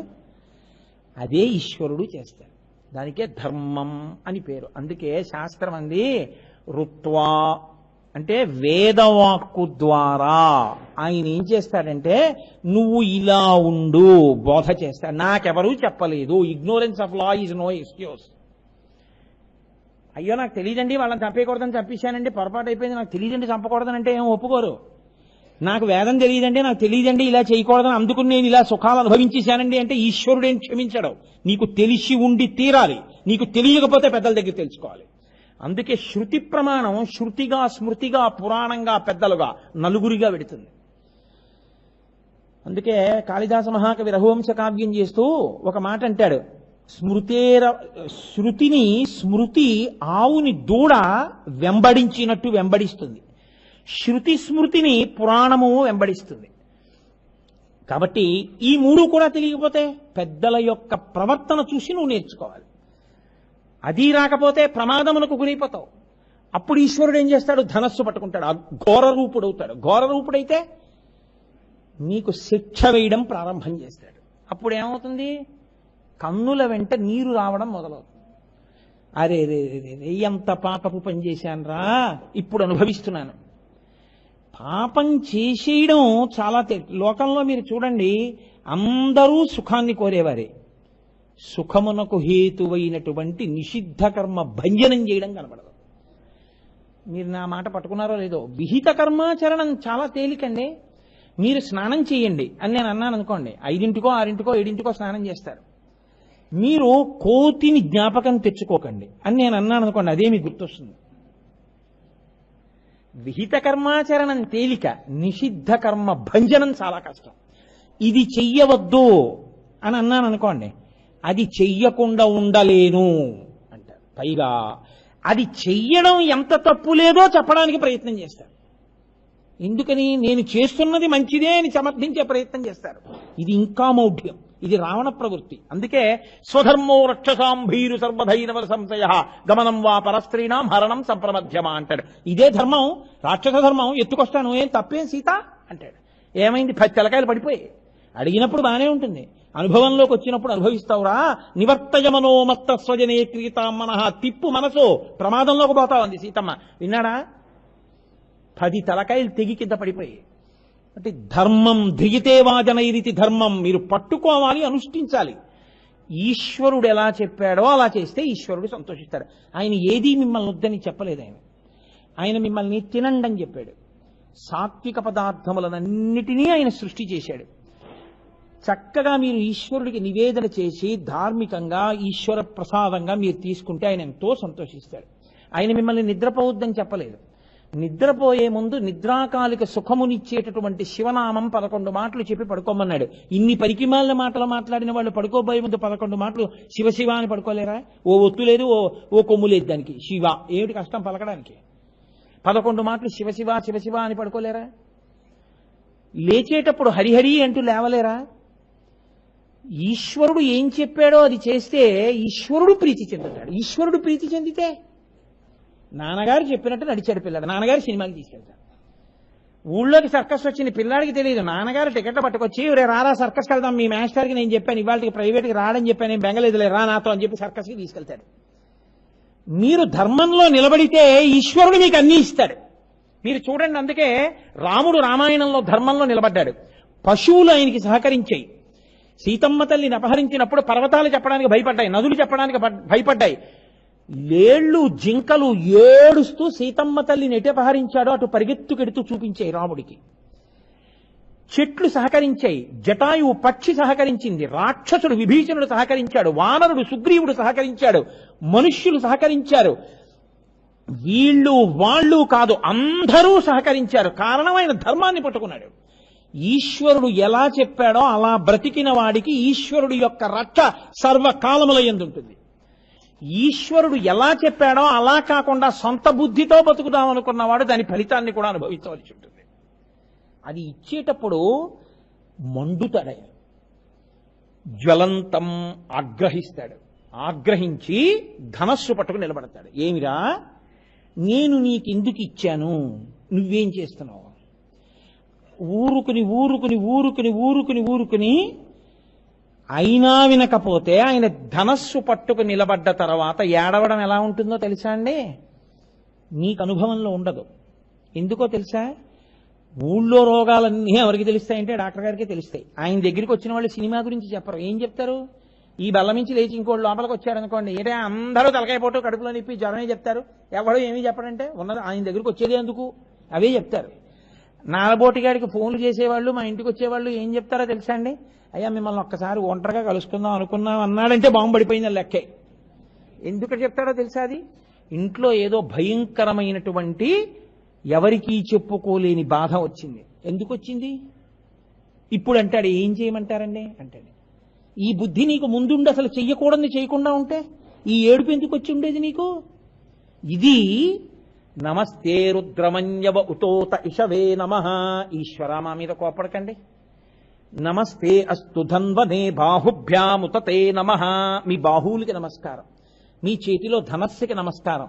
అవతత్య ధనస్త్వగం సహస్రాక్షసతేషు దే నిశీర్యశిల్యానాం ముఖా శివో న సుమనా భవా. అందుకని అభిషేకం చేస్తూ అడుగుతాడు. అది దిక్కుమాలిన అభిషేకం ఉద్ధరణితోటే. పోనప్పుడు నీళ్ళు ఇడు. ఆయనన్ని బిందెలు నీళ్ళిచ్చి పోయిరా అంటే ఈ ఉద్ధరణ ఎక్కడ దొరికిందో దాంతో ఏదో ఆచమనం చేసి దాంతో పోస్తాడు. పోయి చెంబుతో నీళ్లు పోయాడు.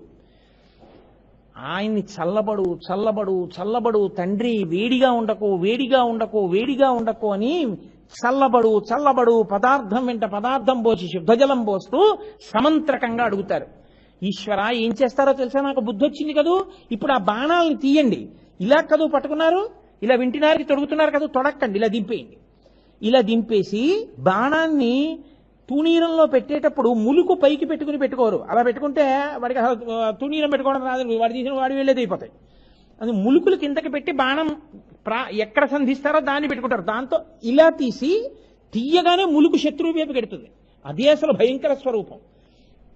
కాబట్టి ఈశ్వర ములుకు విరగ్గొట్టేయండి. ఇప్పుడు కాదు, గబుకుని ఎప్పుడు తీసిన దానికి పదునుగా ఉండకూడదు. విరగ్గొట్టేసి ఇలా కింద కొంచేయండి, లోపల పెట్టేయండి తూనీరంలో. ఇంకెప్పుడు తీకండి. దాన్ని తీసుకెళ్లి గోడకి మేకులు ఉన్నాయి చూశారు, వాటికి తగిలించేయండి. మీకు ఇక్కడ కాదు, ఉత్తర భారతదేశంలో శివాలయాలు ఉంటాయి. ఆ శివాలయాల్లో త్రిశూలాన్ని తగిలించేస్తారు తీసుకెళ్లి. ఎందుకో తెలుసా అండి? ఇదే అఘోర రూపుడిగా ఉన్నమని. తీసుకెళ్లి తగిలించేయి మేకులకి. ఇవన్నీ వేదమంత్రాలు. నేను అబద్ధాలు చెప్తానని మీరు అనుకుంటున్నారేమో. ఇప్పుడు మాకు బుద్ధి వచ్చింది. ఏం బుద్ధి వచ్చిందో తెలుసా? మేము ధర్మం ఒక్కటి పట్టుకుంటే శంచమే మయశ్చమే ప్రియంచమే అనుకామశ్చమే కామశ్చమే సౌమనసశ్చమే భద్రంచమే శ్రేయశ్చమే వస్యశ్చమే యశశ్చమే భగశ్చమే ద్రవిణంచమే యంతాచమే దత్తాచమే క్షేమశ్చమే.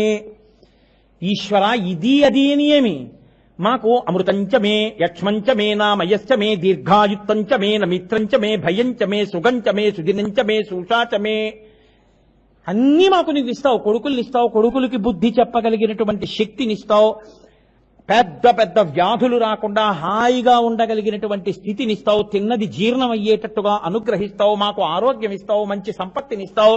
ఇవన్నీ ఇవ్వగలిగిన వాడివి నువ్వన్న బుద్ధి మేము తెలుసుకుని నువ్వు చెప్పినట్టు ప్రవర్తించగలిగిన బుద్ధిని మాకు ఈశ్వర.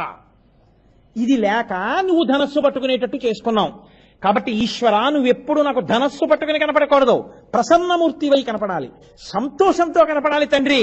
ఇలా అయిపోవడానికి కారణం ఏంటి? మనసు చంచలమై తిరిగిపోయింది, అక్కర్లేనివన్నీ కోరుకుంది.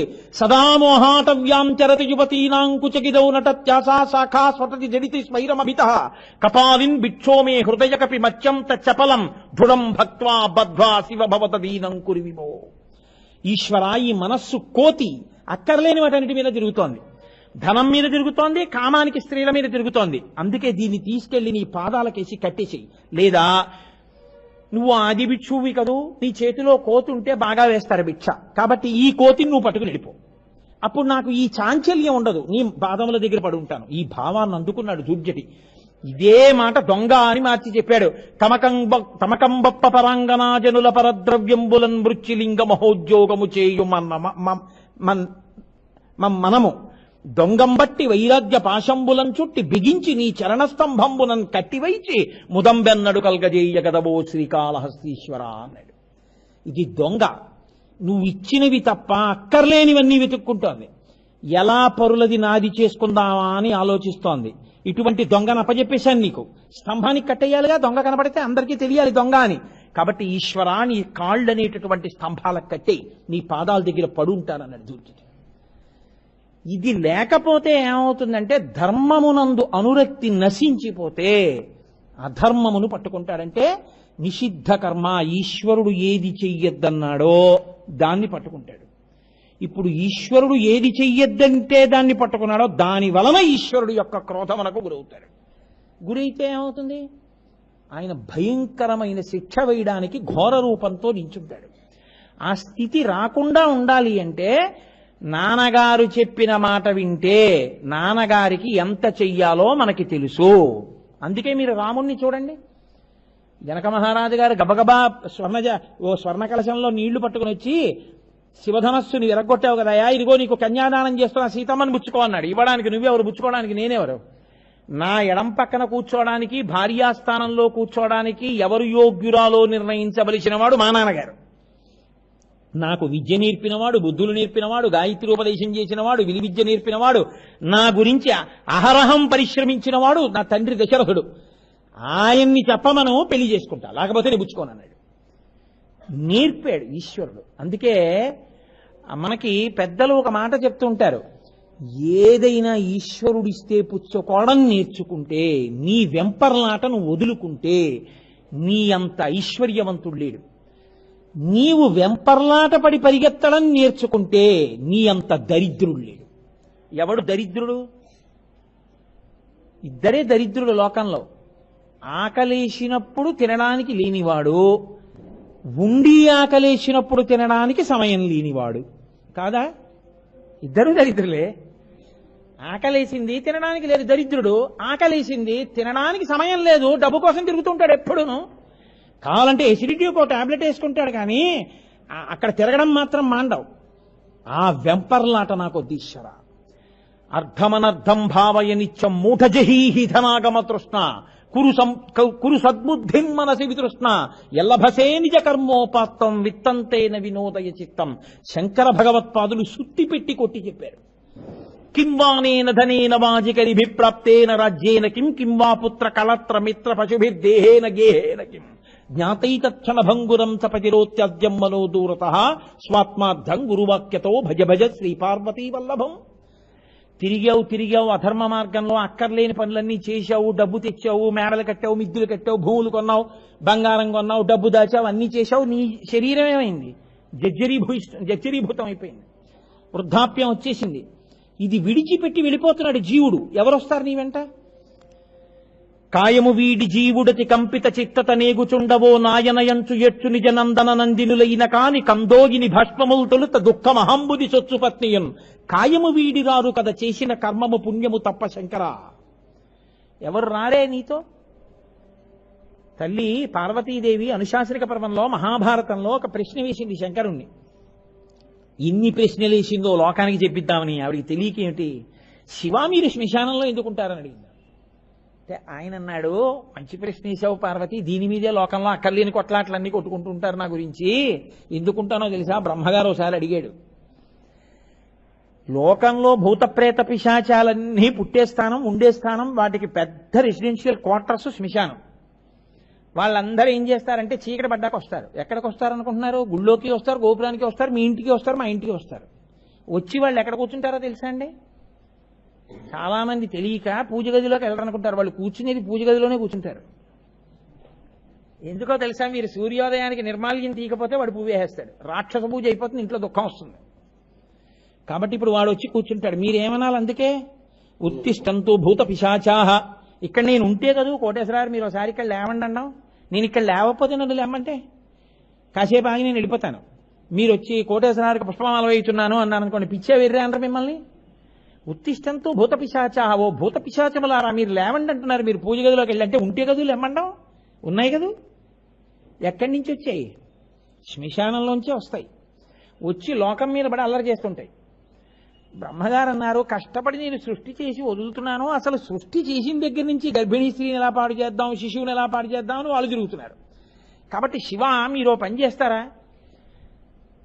వాటికి ఒక నియమం ఏర్పాటు చేయండి. మీరు వెళ్ళి అక్కడ కూర్చుంటే అందరూ మీ బిడ్డలేగా, మరి లోకాలని కన్నా తండ్రి దొంగ ఆయనే. దొంగ పుట్టినా అబ్బాయి మా అబ్బాయి దొంగ కాబట్టి ఆయనకి నేను తండ్రితనం అంగీకరించరండి అంటే కుదురుతుంది ఏంటి? దొంగాడు పుట్టినప్పుడు దొంగకి తండ్రి, పోలీస్ ఆఫీసర్కి తండ్రి అయినప్పుడు పోలీస్ ఆఫీసర్కి తండ్రి. ఇద్దరు కొడుకులు, వాడు పోలీస్ ఆఫీసర్, వాడు దొంగ. అయినా తండ్రి మాత్రం ఇద్దరికి తండ్రే కదా. అందుకని మీరు అక్కడ కూర్చుని వాళ్ళు ఇక్కడ ఏమీ పాడు చేయకుండా కాస్త వాళ్ళకి మీరు చెప్తురు. ఆయన అన్నాడు, రే వెడితే వెళ్ళండి కానీ ఉత్తిష్టంతు భూత పిశాచాహ ఏతే భూమి భారకాహ ఏతేషామ విరోధేన బ్రహ్మకర్మ సమారభే ఓం భూ ఓం భువ ఓం శువః అని ఎవడైనా నీళ్లు విసిరినా అక్షతలు విసిరినా లేచి ఇక్కడికి వచ్చేయండి. ఊరే చెప్పలేనంటారేమో, నాకు తెలిసి ఎవడెవడో చెప్తున్నాడు రోజు పొద్దున్నే సంధ్యావందనంలో. అలా చెప్పిన వాడు ఇంట్లో ఉండకండి అన్నాడు. అందుకని సూర్యోదయాత్పూర్వం పీట మీద కూర్చొని ఉత్తిష్టంతో భూత పిశాచాహ అన్నాడు అనుకోండి, వెళ్ళిపోతాయి శివుడి దగ్గరికి. వెళ్ళిపోమన్నాడు స్వామి కోటేశ్వరారు, మళ్ళీ మీరు దెబ్బలాడతారని వచ్చేసామండి అంటే.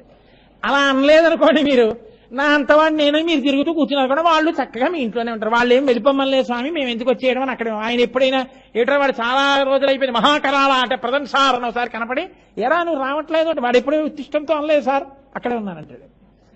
కాబట్టి ఏముంది, కొన్నాళ్ళు ఉండి ఉండి వాడు తినేస్తాడు. కాబట్టి పార్వతీ నేను శ్మశానంలో అందుకు కూర్చున్నాను. ఇప్పుడు మీకేమిటి కష్టమైన అక్కడ కూర్చుంటే?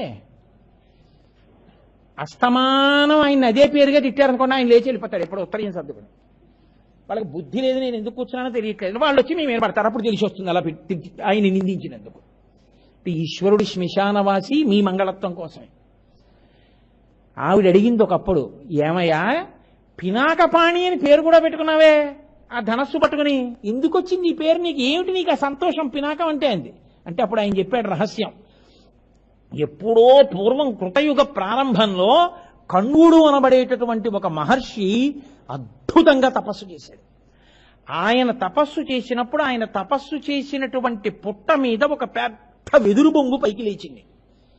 బ్రహ్మగారు చూసి, తపస్సు చేస్తున్న పుట్ట మీద పుట్టిన వెదురు బొంగు, ఇంత పెద్ద వెదురు బొంగు లోకంలో దొరకదు.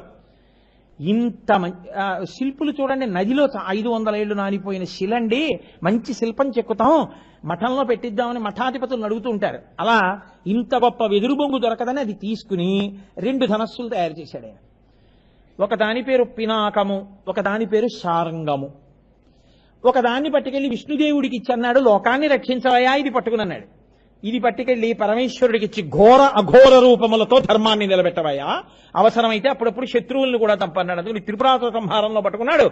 మన యొక్క ధర్మాధర్మ వివక్ష ఎందు పట్టుకుంటాడు ఘోర అఘోర రూపములతో. నా బిడ్డలు పాడైపోకుండా నేను అది పట్టుకుని వాళ్ళని భయపెట్టి, వాళ్ళు నాన్నగారండి నాన్నగారండి తప్పైపోయింది నాన్నగారండి, ఇంకెప్పుడు చెయ్యరు నాన్నగారండి, మమ్మల్ని మన్నించండి నాన్నగారండి, ధనసు పక్కన పెట్టేయండి నాన్నగారండి, బాణాలు పక్కన పెట్టేయండి నాన్నగారండి, కత్తి వదిలేయండి నాన్నగారండి అని ఏడిస్తే అవన్నీ పక్కన పెట్టి వాళ్ళని రక్షిస్తుంటాను పార్వతి, అందుకని నాకు ఆ పినాకం అంటే చాలా ఇష్టం అని చెప్పాడు. ఆ రెండూ చెక్కుతున్నప్పుడు ఒక పెద్ద మొన కింద పడింది. ఇంత పెద్ద పెచ్చు కింద పడిపోయింది కదా, ఈ ఒక పెచ్చు వదిలేయడం ఎందుకని ఆ పెచ్చుతో ఓ విల్లు చేశాడు. అది గాంధీవం. బ్రహ్మగారు అక్కడి నుంచి ఆ గాంధీవం వచ్చింది. ఆ గాంధీవం మీద గొప్ప వ్యామోహం అర్జునుడికి. మీరు విరాట పర్వం విన్నారుగా అయ్యప్పస్వామి గుళ్ళో, ఆ గాంధీవం పట్టుకుంటేనే చాలు శత్రువులు చచ్చిపోతారు, ఆ వింటినారి సారిస్తే చాలు అసలు. కాబట్టి గాంధీవము అర్జునుడు ఇద్దరు గారు. ఆ గాంధీవం అంటే అర్జునుడికి అంత మమకారం, స్వర్గారోహణ పర్వంలో పడిపోవడానికి అదో కారణమైంది. కాబట్టి అలా వచ్చింది ఆ ధనస్సు. నాకు బ్రహ్మగారు ఆ రోజున ఈ కర్తవ్యాన్ని చెప్పి నాకు ఇచ్చాడు. అందుకని నేను పినాకపాణి అని పేరు పెట్టుకున్నాను. ఎవరైనా దీన్ని స్మరిస్తే వాళ్ళని కాపాడడం కోసం పార్వతి నేను ఈ పినాకాన్ని పట్టుకుని ఉంటాను. అందుకే పినాకీ అని ఒక్కసారి స్తోత్రం చేసి నమస్కారం చేసి, ఈశ్వర మేమేమైనా తప్పులు చేసి ఉంటాం, తప్పులు చేయకపోవడం ఏంటి, మేము చేసేవన్నీ తప్పులే తండ్రి, మేము తప్పులు చేస్తున్నాం, మీరు చమత్కారం పట్టుకోవాలి జాగ్రత్తగా. ఏది కారణం తప్పు చేయడానికి? చెయ్యా కాలా? ఈ రెండూ కాదు, మనస్సు కారణం. ఈ మనస్సును నేను నిగ్రహించగలిగితే ఈ పాటికి విజయం సాధించి ఉండేవాడిని. నేను దాన్ని నిగ్రహించలేకపోతున్నాను, అది నన్ను నిగ్రహిస్తోంది. పటకారని చెయ్యి పట్టుకుంటే పాలని జాగ్రత్తగా దింపేస్తాం, చేతిని పటకార పట్టుకుంటే వేడిపాలు మీ మీద పడిపోతాయి కదండి. వచ్చిన సమస్య ఏంటంటే మనసు మీ చెప్పు చేతల్లో ఉండాలి, మనం మనసు చెప్పు చేతల్లోకి వెళ్ళాం. ఇదే వచ్చింది ఈశ్వర.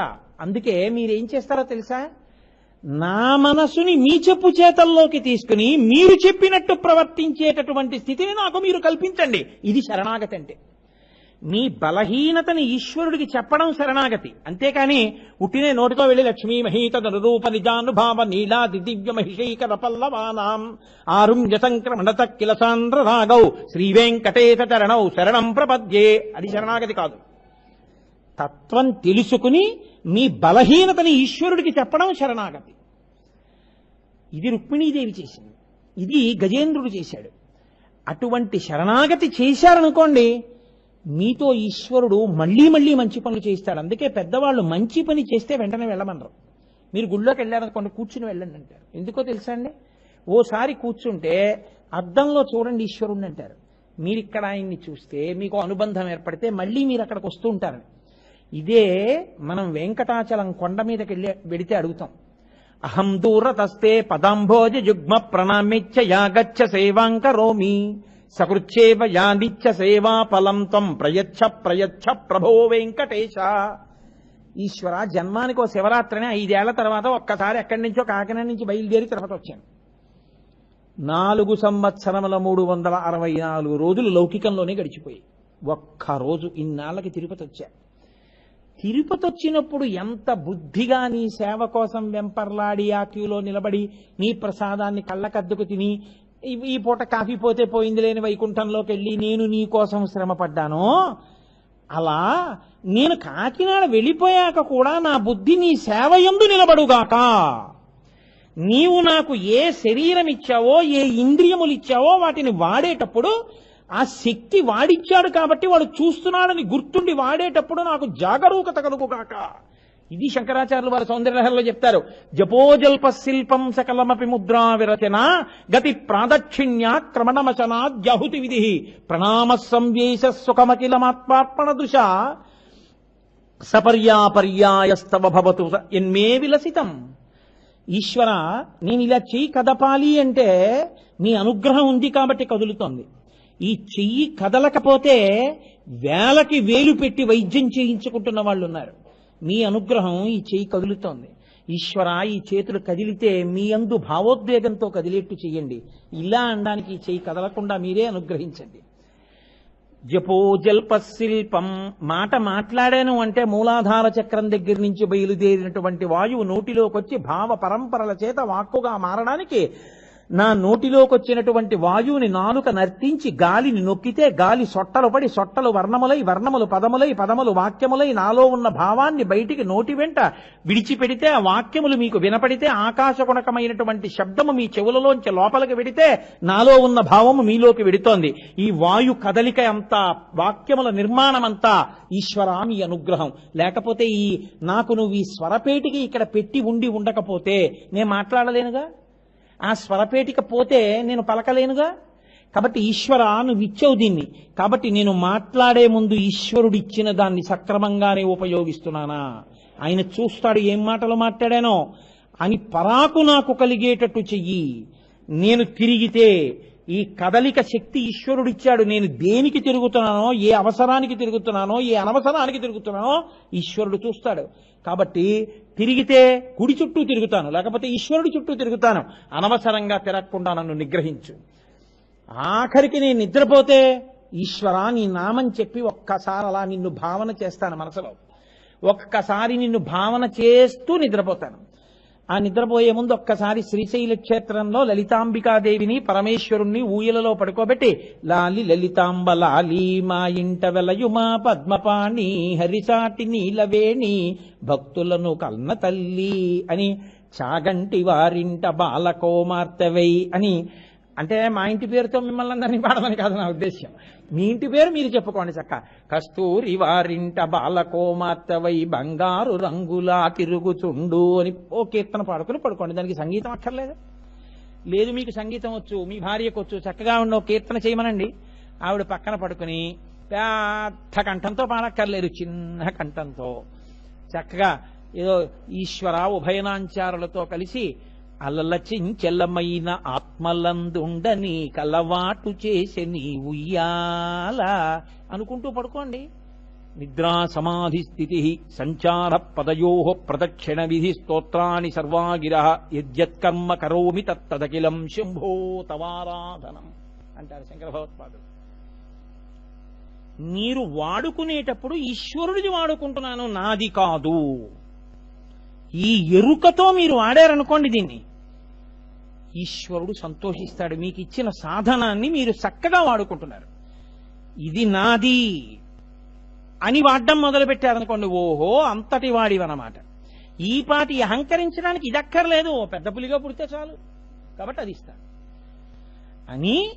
తల్లకిందులుగా పడుకునేటటువంటి జన్మలు, చీకట్లో తిరిగే జన్మలైన గుడ్లగూబలు అవి అయి పుడతారు. మీరు చూడండి, అందుకే గబ్బిలాలు అవి దేవాలయాలు ఉండే చెట్ల దగ్గరే ఉంటాయి. మీరు కర్ణాటక బెంగళూరు వెడితే అక్కడ మహానంది అని చాలా పెద్ద నంది, బుల్ టెంపుల్ అంటుంటారు వాళ్ళు.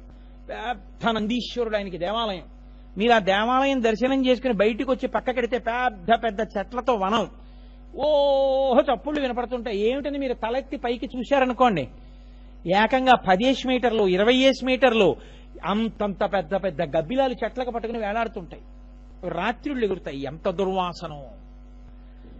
అలా అవ్వకుండా ఉండాలి అంటే ఈశ్వరుని యందు ఎరుకతో ఉండు. ఇది చెప్పడం పినాకి, అంతేగాని ఆయన ధనస్సు తట్టుకున్నాడండి నీ సర్టిఫికెట్ ఎందుకు? అది ఏమన్నా ప్రాపర్టీ సర్టిఫికెటా, బర్త్ సర్టిఫికెటా? ఈశ్వరుడి చేతిలో ఉన్న ధనస్సుకు పినాకం అని పేరు. వాట్ ఇఫ్ నీకేమిటి? ఆయన పినాకం పట్టుకున్నాడో పెన్నట్టుకున్నాడో నీకెందుకు? కాదు, ఆయన అఘోర ఘోర రూప దర్శనం చెయ్యాలి. రుద్రాధ్యాయం ఎందుకు వచ్చిందో, యజుర్వేదం ఎందుకు వచ్చిందో మీరు తెలుసుకుంటే, అందుకనే నమ్మక చమకములుగా పెడుతుంది. మీరు చూడండి, తప్పు చేశారనుకోండి, ముందు వెనక కూడా నాన్నగారండి ఇవాళ నా వల్ల తెలియకుండా ఓ తప్పు జరిగిపోయింది నాన్నగారండి అంటాడు. నాన్నగారండి తప్పు జరిగిపోయింది నాన్నగారండి అని ఉభయతర నమస్కారాలు చేశాడంటే, అటు ఇటు నాన్నగారు వేశాడంటే ఏదో మీరు వినవలసినటువంటి పరాకుతో కూడిన మాట ఏదో ఉందన్నమాట, దోషం. లేకపోతే అన్ని మాటలు నాన్నగారండి అండు. నాన్నగారండి నేను ఒకటి చెప్తాను వినండి అంటాడు, అంతే.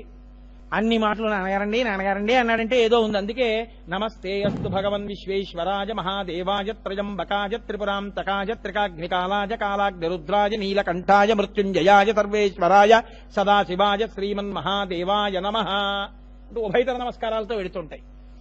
అటు నమస్కారం ఇటు నమస్కారం, ఎందుకని చేసిన తప్పులకి ప్రాయశ్చిత్తం. ఇప్పుడు ఆయన ఏం చేస్తాడు? సరే పోన్లే వదిలేశాను, నమ శివాభ్యాం అశుభాపహాభ్యాం క్షమించాను. కానీ బుద్ధిగా ఉంటావా? ఉంటానని ఒప్పుకుంటే మీరుండాలి, ఉండేట్టు చెయ్యంటే ఆయనకే చెప్పేయాలి, గొడవ వదిలిపోతాం. అది శరణాగతి. అయ్యా నేను మాట వింటానని నమ్మకం ఏం లేదు, లోపల ఈ మనసు మాట వినదు. కాబట్టి నేను ముందే చెప్తున్నాను, మీరే నిగ్రహించండి. నా బలహీనత చెప్పేస్తున్నాను. ఈశ్వరా, నేను మీ సొత్తు, మీరే దీన్ని రక్షించుకోండి. నా మోటార్ సైకిల్ దుమ్ము పట్టి, ధూళి పట్టి, బూజులు పట్టి, పురుగులు పట్టి, సాలెపురుగులు పట్టి, బల్లులు పట్టి, బొద్దింకలు పట్టి ఉందనుకోండి, ఓసి దిక్కుమాలిన మోటార్ సైకిలా, కోటేశ్వరరావు గారు ఎక్కి తిరుగుతాడు ఇలాగానే ఉండడం అంటారా? కోటేశ్వరారా మోటార్ సైకిల్ ఏంటంటే ఒకసారి వాటర్ సర్వీసింగ్ చేయించరా అని నన్ను అడుగుతారా?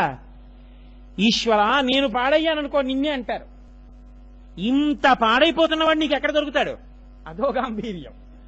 శంకర భగవత్పాదులు శివానంద లహరిలో చమత్కారం చేశారు.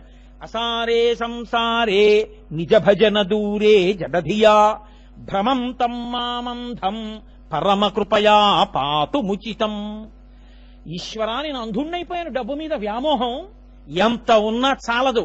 పిచ్చెక్కిన వాడు తిరిగినట్టు తిరుగుతున్నాను, కళ్ళు పోయినవాడు తిరిగినట్టు తిరుగుతున్నాను. ఈశ్వరా, నువ్వు ఎంత ఇచ్చావో అక్కర్లేదు, ఇంకా ఎంత సంపాదిద్దామన్న వెంపర్లాంటి ఈ వెంపర్లాటకు అంతు లేక తిరుగుతున్నా. ఈ తిరుగుళ్ళో ఏమవుతోందంటే భ్రమం తమ్మామంధం పరమ కృపయా పాతుముచితం. కళ్ళు లేనివాడు కారుస్తోందని చూడకుండా వెడుతుంటేనే కళ్ళున్నవాడు పరిగెత్తుకొచ్చి చెయ్యట్టుకుంటాడు. అయ్యో అయ్యో గుడ్డివాడివా, కారు కింద పడిపోతావరా, బుద్ధుండక్కర్లేదా, పోనీ ఎవరన్నా పట్టుకుని తాటనొద్దు అంటాడు. కాబట్టి నేను గుడ్డాన్ని, డబ్బు కోసం పిచ్చెక్కి కళ్ళు పోయి తిరుగుతున్నాను. నువ్వు ఇచ్చిన దాంతో నాకు తృప్తి లేదు.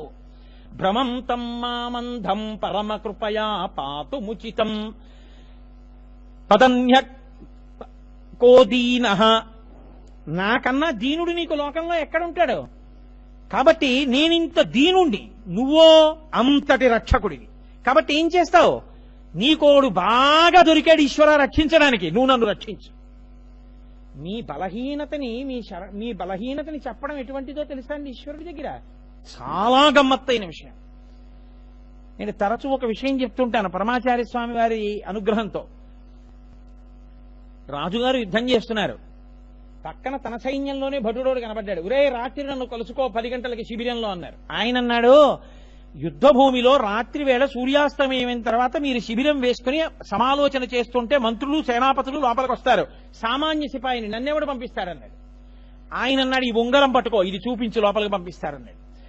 చూపించక్కర్లేదు, ఆ ఉంగరం పట్టుకొచ్చిన వాళ్ళు చాలా మంది లైన్లో ఉంటారు, అపాయింట్మెంట్లు ఉండవు.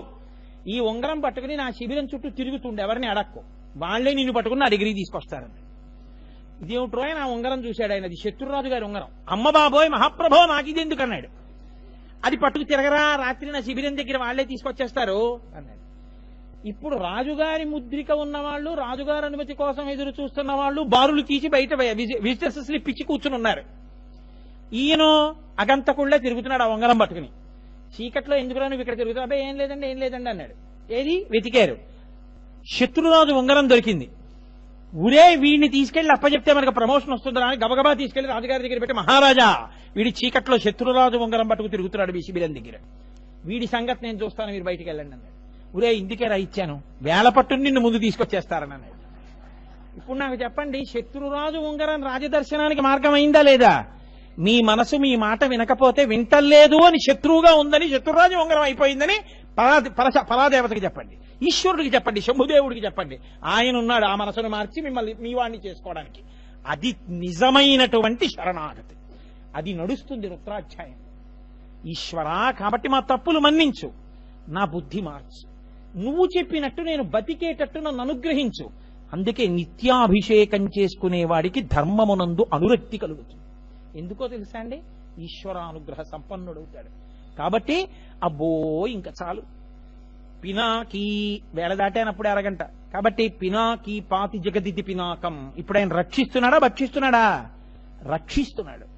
కాబట్టి పినాకపాణి, ఆ నామంట మనని మారుస్తుంది. ఆ నామం మనని ఈశ్వరుడికి దగ్గర చేస్తుంది. అంత గొప్ప నామమని నారాయణుడు ఋషి అయి పార్వతీదేవికి బోధించినటువంటి శివాష్టోత్తరంలో నిన్న విడిచిపెట్టిన దాన్ని ఇవాళ కొత్త నామాన్ని పూర్తి చేయగలిగాం. కాబట్టి శివో మహేశ్వరస్యం బహో పినాకీ రేపు శశిశేఖరఃతో ప్రారంభం చేస్తాను. అందులో ఇక రాబో